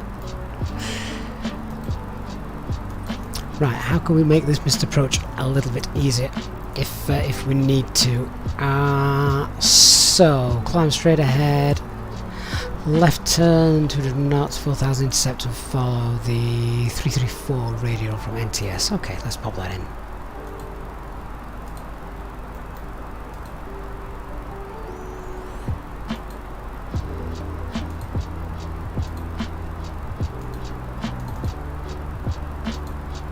Oops, getting ahead of myself there.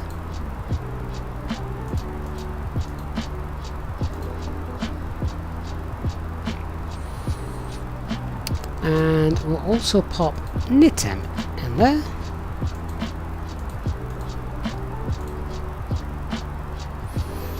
Right, let's just check out what that looks like. Wrong way.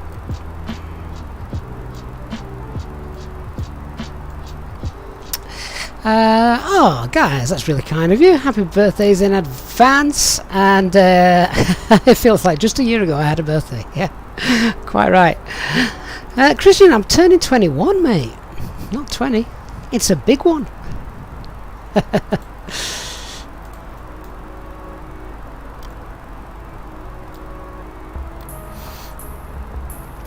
So there we have our runway track. Let's just get a little bit closer, and there we can see the outbound radial, and there's NITM. So we can follow that if we have to do a missed approach. Adrini, thank you very much. J-Hug says, catch you later, have a great birthday, gotta go, see you soon. Have you just remembered it's my birthday, J-Hug? Oh, tell you, yeah, I plan to have several. J-Hug, you're as old as you feel. Oh yeah, J-Hug, you've got 3 minutes to get that oven on. Go. Go, go, go, go, go. Otherwise you will be in trouble. Right, let's, in preparation for that descent, which isn't too far away, let's go and get the latest weather. Robbie, thank you so much, Robbie, for your $5 donation coming in just there. That's very, very kind of you, Robbie. Thank you so much. Hope you're having a great day. Thanks for joining us on the flight today as well. And yeah, really do appreciate the support, Robbie. So thank you so much for that. See you later, J-Hog. Don't burn tea. Drini, you can be back for the landing. You have to do your homework now. We will be landing in around 45 minutes, I think.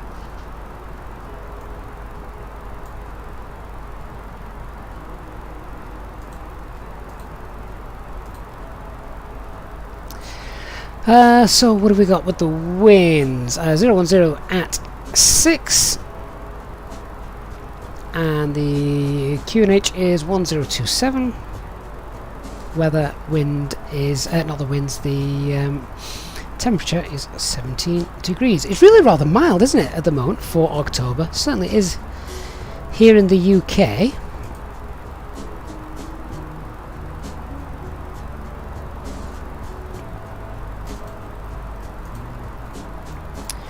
So 1027, temperature is 73. Wind 010 at 6.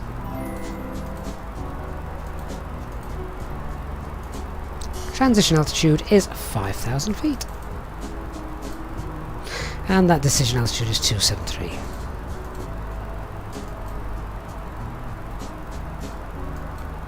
Ooh, my simulator froze for a second there. Don't like that. Don't like that when that happens. Oh, Nick, thank you so much, Nick. That is very, very kind of you. Nick with a £10 donation and says, happy birthday for Friday. Have a drink on me. Nick, I will, mate. I shall have a drink with you in mind on Friday. And remember all the happy times we spent flying together. Being cut up by you. And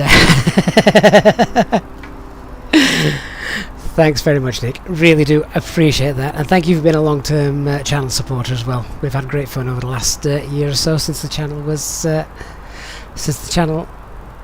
started. I really do appreciate that.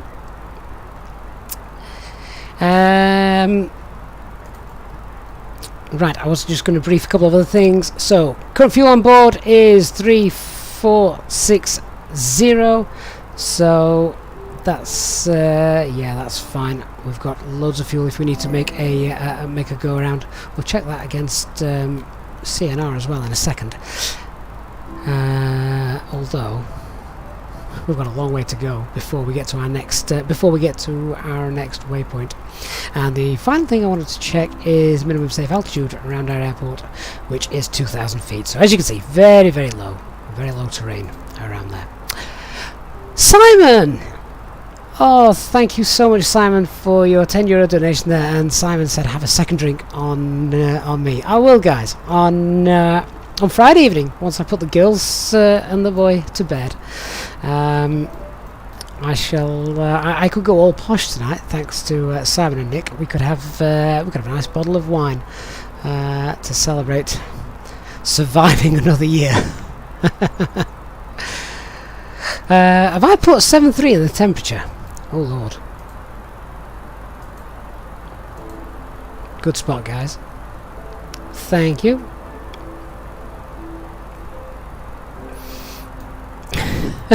That's sort of like the record-breaking Canadian temperatures that we have. But Simon, Nick, and Robert, thank you so much for your donations. I really do appreciate that. That is very, very kind of you. HK Flight Simulation, hello. I'm very well, thank you. How are you?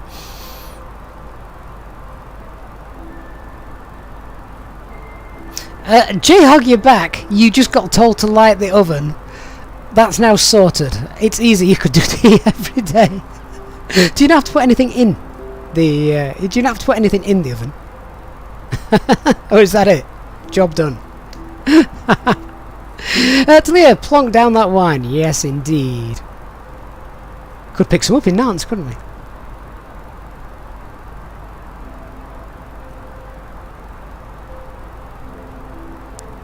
HK, don't drink and fly. Yeah, Talia, 73 degrees would certainly do something interesting to the landing performance. A few years back, the DC-8s were all not the DC-8s, the Dash 8s. They were all grounded in America, weren't they? Or certain parts of America, because it was too warm for them to actually take off. Crazy.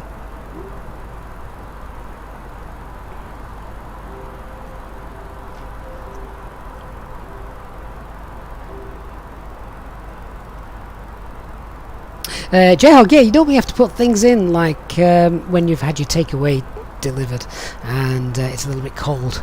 Pop that in and and heat that back up. HK, the performance is great at Porto as long as you don't get a crash to the desktop, as we did last night when we landed there.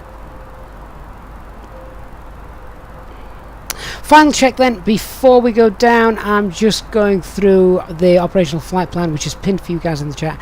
Just checking that the Mora doesn't have anything daft on there. We do have, just checking, actually no, we're fine. We're fine. We can go down, 4,500 feet is where we're heading to. Abed! Oh, Abed, thank you so much, Abed.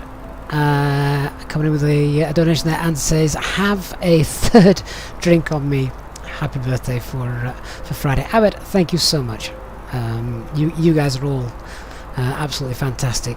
The last year of this channel has proved to go far beyond my expectations of it, and it has been absolutely fantastic. And you guys are all great and make flying and streaming an absolute joy.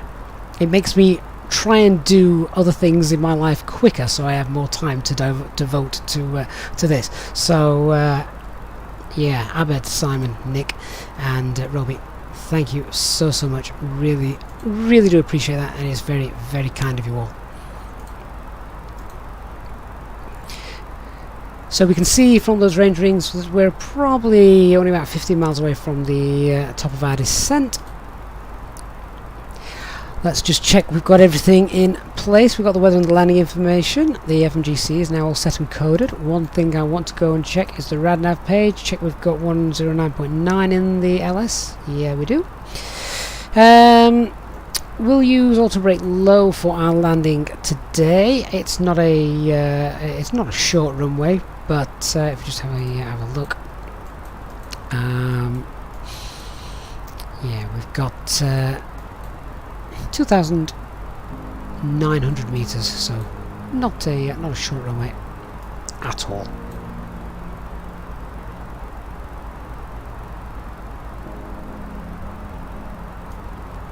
Auto brake low should get us off nice and in time for those taxiways as well. We've done our arrival briefing. We can't turn the radars on because they don't work, and we're going to head down in a sec. So I'm going to set the QNH 1027 on the standby, so that's done nice and early, and I think we're about ready to go. Cardinal, I'm not going to be waking up Saturday morning at this rate. Oh, I will. It doesn't matter how much alcohol you have. The kids will be on the bed bouncing up and down on the bed. We'll definitely be awake, sadly.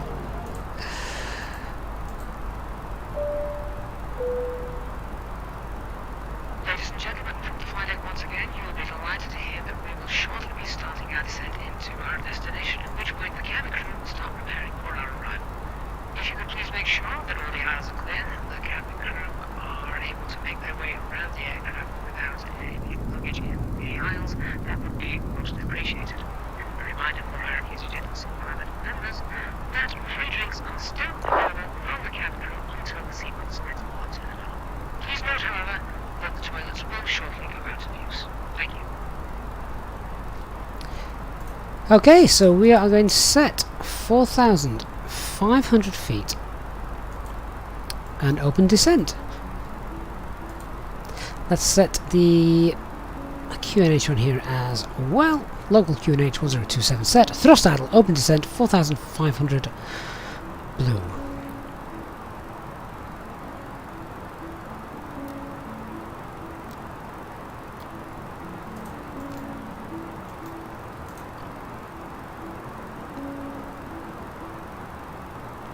Down we go.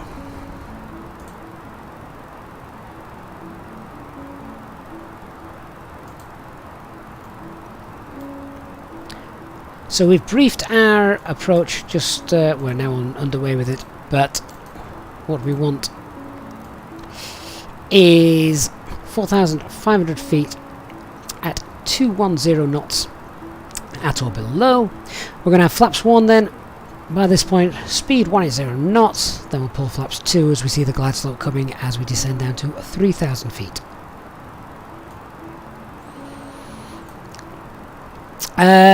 Tell you, open descent is that open the doors and let the passengers out. They'd probably descend a little bit quicker than they would like if we did that.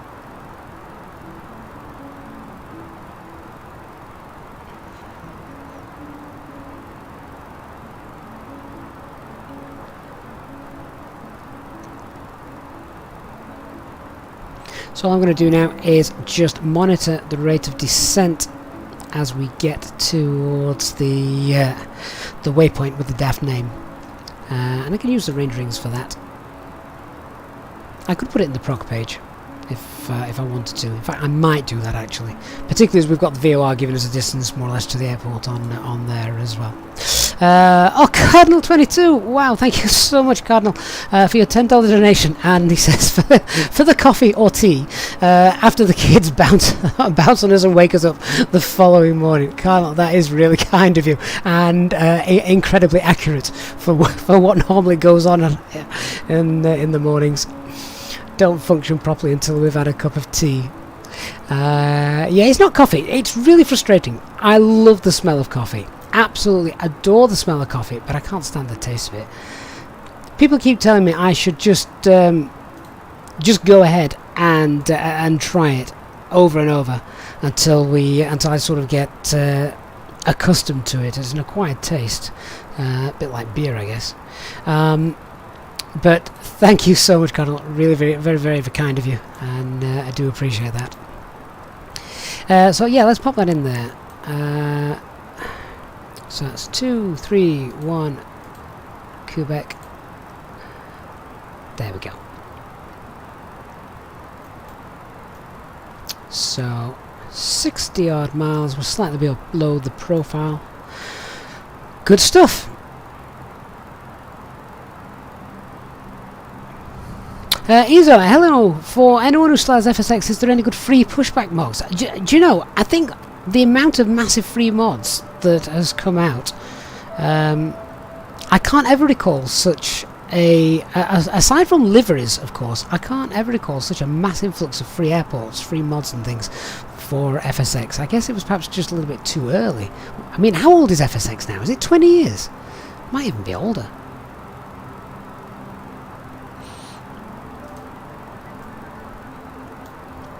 So, yeah, Microsoft Flight Simulator has just spawned so many freeware mods, and it's brilliant, isn't it? Absolutely fantastic. Peterbuck, is there an acceptable rate of descent? You're asked because the experimental version can send the plane into a descent rate of 4,000 feet per minute. Are you using managed descent for that? I guess you will be, rather than open descent. If you use open descent, you'll get much more realistic descent rates, and you can control that with your speed. But I think managed descent just isn't... well, it won't work properly until VNav comes anyway.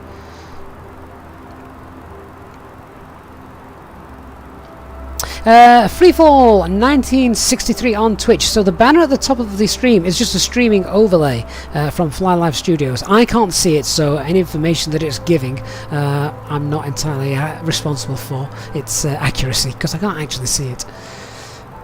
It's usually pretty good, but occasionally it does have its hiccups.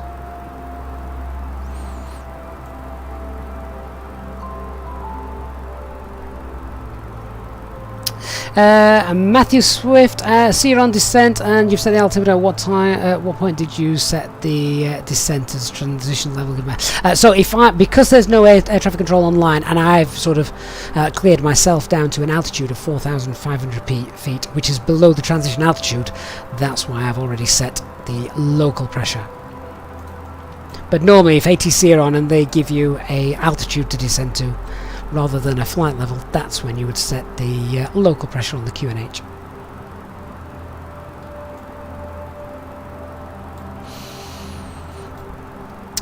So we'll see where we are when we get to about 14,500 feet. I want to see well above 30 miles on here, then I know I've got time to start slowing the aircraft down.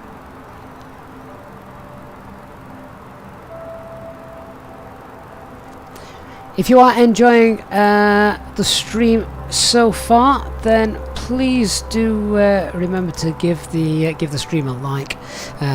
Really does help with the YouTube algorithms and statistics, etc. And if you are new to the channel, then please do hit subscribe. Turn on that notifications bell so you don't miss any future content. So yeah, let's keep an eye on this now. What are we? 15,000 feet. Nice, we're about 10 miles below the profile. That gives me ample time to slow the aircraft down.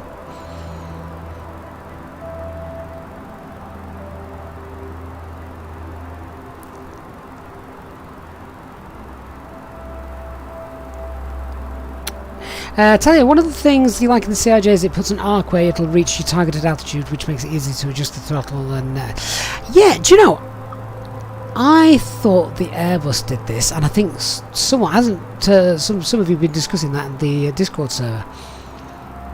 I thought the Airbus did that. I mean, it doesn't here yet because VNav isn't implemented, but it may do in the future.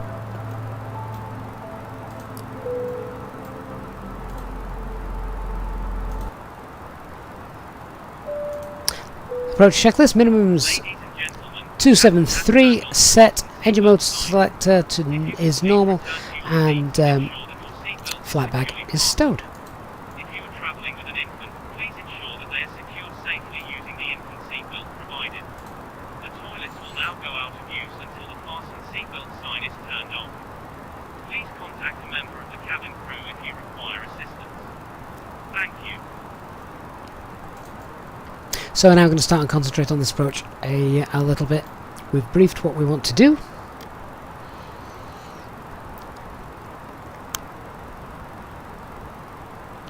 Sorry, that's right, it's not an arc, it's a little blue pointy arrow, isn't it?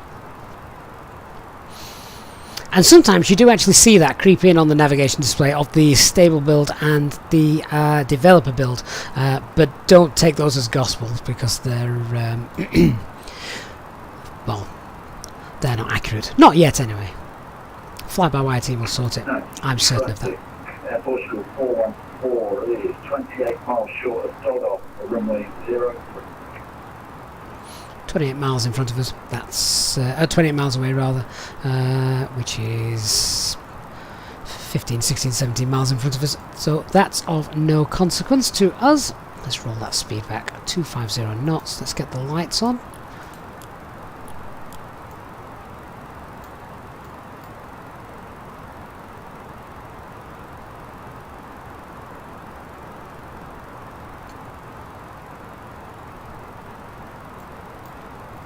And at 10,000 feet we'll activate the approach phase, so that's all done.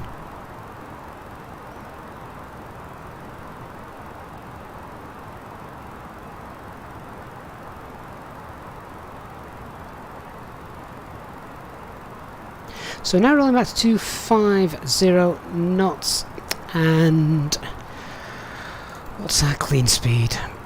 Clean is 208 and maximum 210 in that turn, so that'll be perfect. We'll get down 4,500 feet and then we'll go into manage speed, slow the aircraft down, flaps 180 knots, monitor the glide slope, set flaps 2.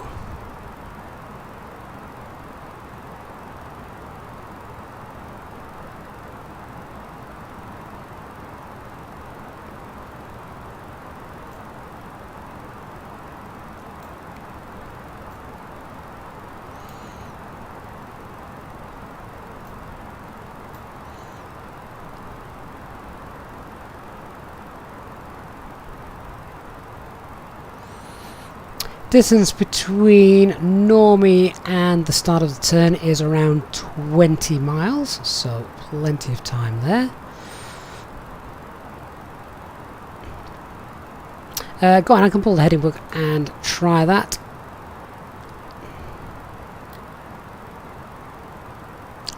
Don't think we've got anything yet, just because VNav isn't there.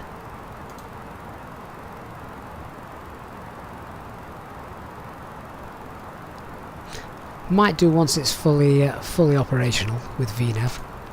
Let's put it back into nav mode for the time being, otherwise I have to concentrate even more.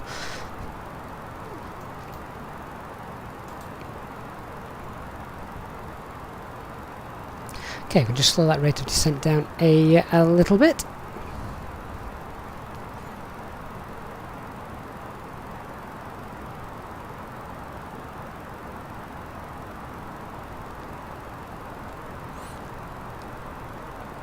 How far do you want me to zoom out, HD? Would it...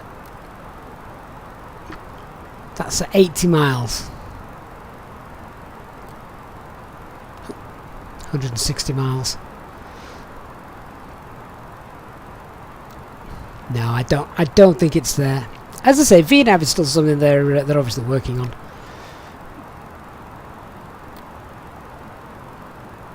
So that's 80 miles. And 160. That's traffic. That's Washington 4 6 miles Takeoff runway 0.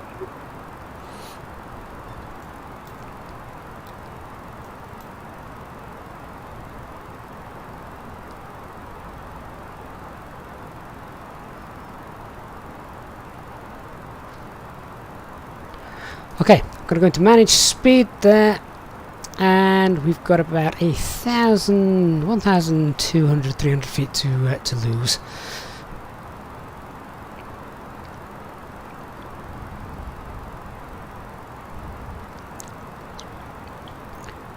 Nantes traffic Alpine 35 Lima Bravo on the Expo 1 Charlie arrival, currently approximately 15 track miles from Takeoff.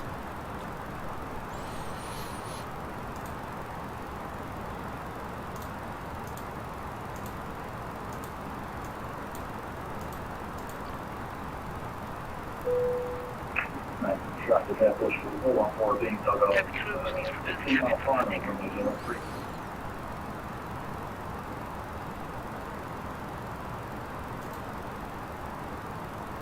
Okay, we're going to open descent now as we're reaching our target altitude, and we can start to slow the aircraft down.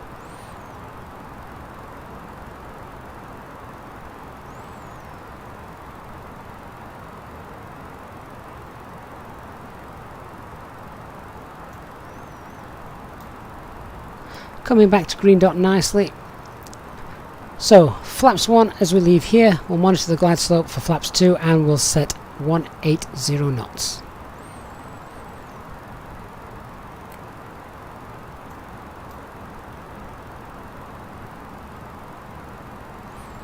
4,500 feet, exactly where we wanted it to be.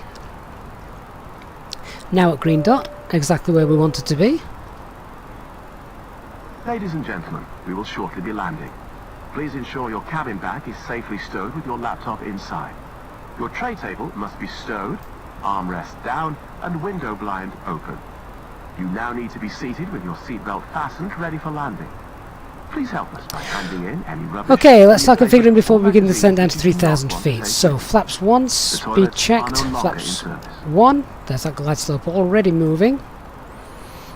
I'm going to pull the speed 180 knots. And let's begin that descent down to 3,000 feet. Thrust idle, open descent, 3,000 blue.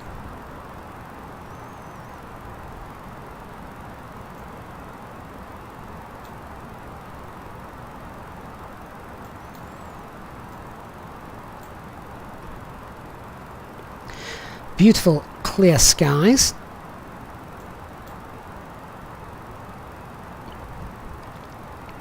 And given that we can see that glide slope there, I'm not going to hold on much longer before going flaps 2. We're now below the speed for that, so let's configure that as well. So flaps 2, we'll check the speed. Select flaps 2, 180 knots.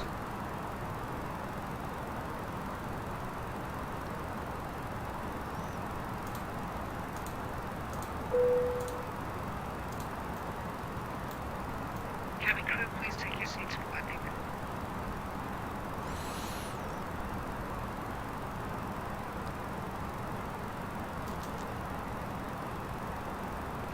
And if we set about 1,000 feet per minute, because we're already coming up on 3,000 feet, we can just shallow that rate of the descent off a little bit. Yeah, HD, I was just a bit too late in doing that. we should have chosen a sensible VS rather than going open descent. We didn't need to get down that fast. Alt star. Okay, so I'm now just going to make a turn so our entry angle isn't quite as harsh. We'll arm the approach. Autopilot 2. Glide slope blue, lock blue, Cat 3 dual, autopilot 1 and 2.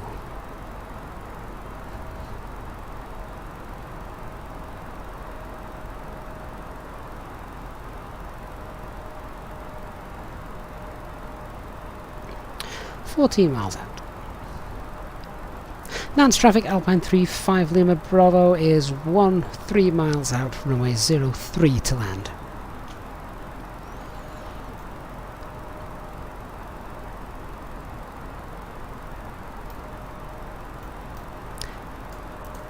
We'll ding that as well. Flight attendants, please prepare for landing. Lock star.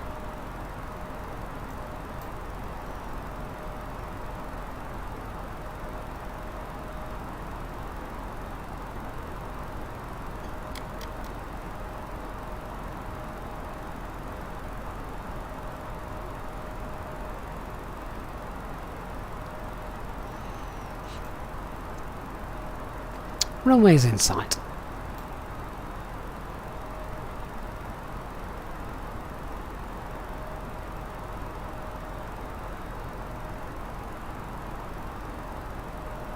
Glide slope is alive.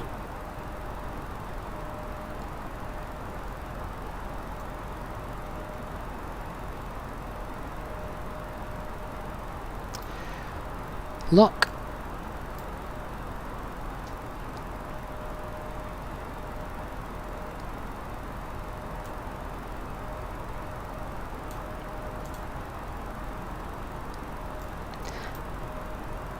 $10 miles to run.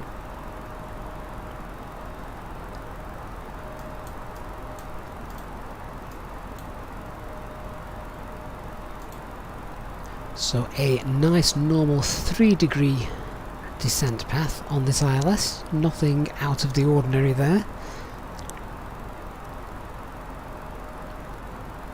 9 miles. Glide slope start, missed approach altitude is 4,000 feet. Set.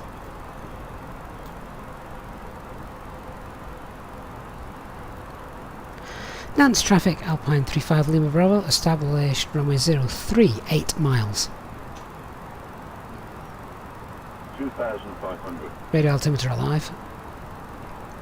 And traffic, Portugal 414 vacated runway 0. Reduce speed 160 knots.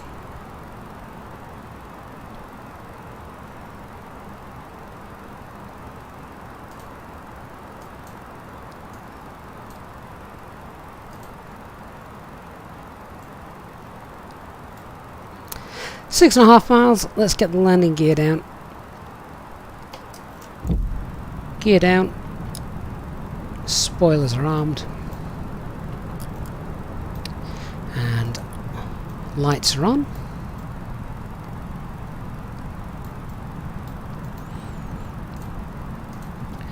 Manage speed.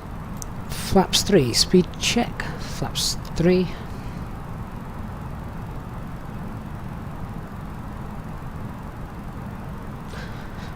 Flaps full. Landing checklist. Cabin secured. Auto thrust. Speed. Go around altitude 4000. Set ECAM memo. Landing no blue.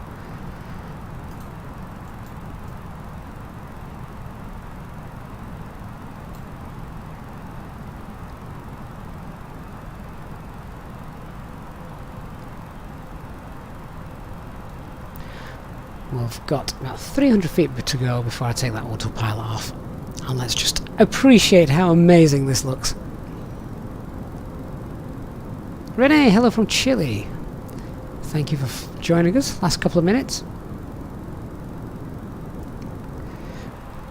Really does look good, doesn't it?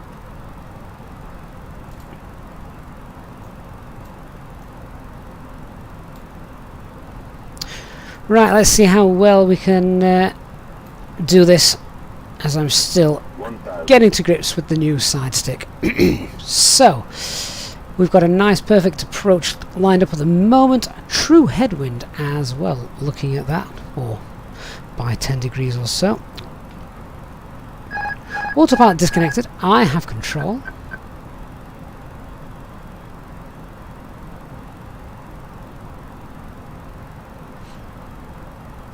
Keep an eye on that glide slope. Don't want that to get too far beneath us.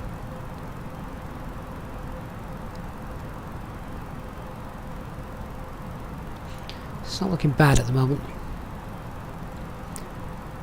Pappy's not quite agreeing with the glide slope, but the picture doesn't look bad at all at the moment. 500 feet, approach was stable.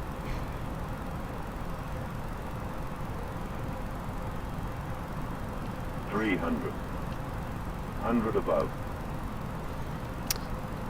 Yeah, Pappy's and glide slope not quite correct. Minimum. But touchdown zone looks good. Continue. 100. 50. 40. 30. 20. 10. 5. And spoilers deployed. Reverses on. And decel. Auto brake low doing the job. 70 knots. Reverses off. Disconnect the auto brake.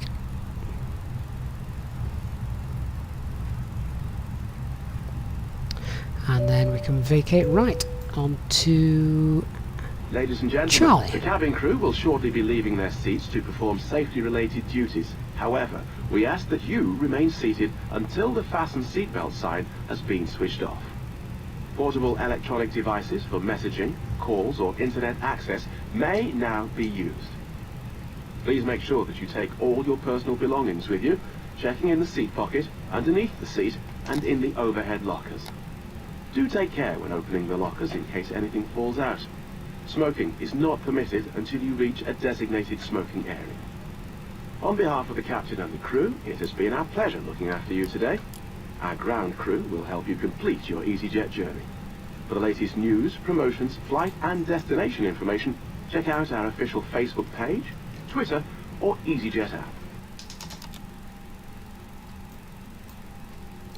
Nantes traffic Alpine 35 Lima Bravo vacated runway 03.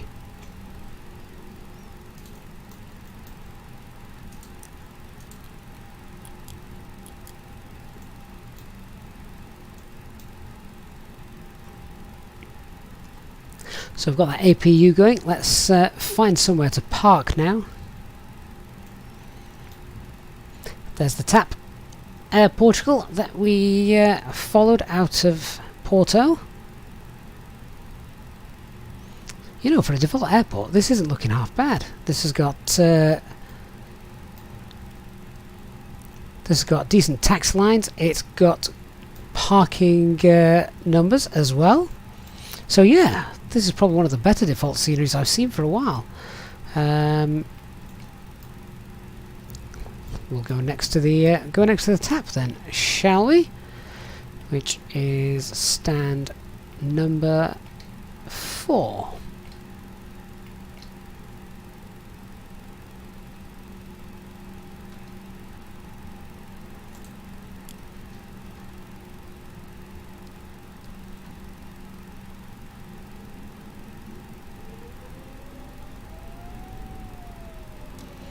Oh, there would be a fuel truck in the way, wouldn't there?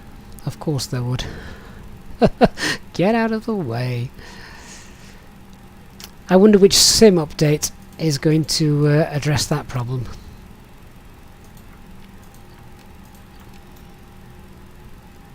Well, we've just taxied straight through him. Never mind. I'm in the right position. Oh, external power's already on. Really? How's that happened? Okay. Parking brakes set. Engine 1. Engine 2. Seatbelt signs. Oh. There we go. They need to get rid of that. Seatbelt signs. And beacon light. APU bleed is now on. External power is apparently already connected. Yes, suicidal trucks. They're a pain, aren't they? Can we use the EFB to call some ground services? Will that grab the jetway? Here comes the jetway. And if we have a look outside, all vehicles are in place. Wonderful. These are in up, so we've not actually fried any ground crew. Should have turned that to auto. And the TCAS off as well. Fuel pumps can come off. And there we go. Leave the aircraft in a good state, ready for the next flight. Yeah, not right. I'm not really sure why the external power was already connected, unless we didn't disconnect it at the other end. But I'm pretty certain that we did. So, oh, that looks nice, doesn't it? A nice mid-afternoon flight with some early evening sun. Right, guys, that is it. That is me done for, well, the week, really. As I say, thanks to celebrating getting another year older on Friday. There will be no Friday stream, as has become the norm recently, so apologies for that, but I shall be somewhat engaged. Hopefully I will be back around on Sunday evening to continue our I-95 Iconics journey flight. We left, we were in Washington DC, aren't we? So looking forward to continuing that Sunday, all being well. Thank you so much to everyone who has watched this afternoon, and to those of you who have donated and supported us as well during the stream. Many thanks. Very, very kind to each and every one of you. Really do appreciate that. And of course to our Easyjetsimpilot channel members for your continued support. Thank you so much. And to our ever reliable PM HD. Thanks very much, mate. Okay, guys, I look forward to seeing you all again very soon. Have a great week, everybody. Bye bye.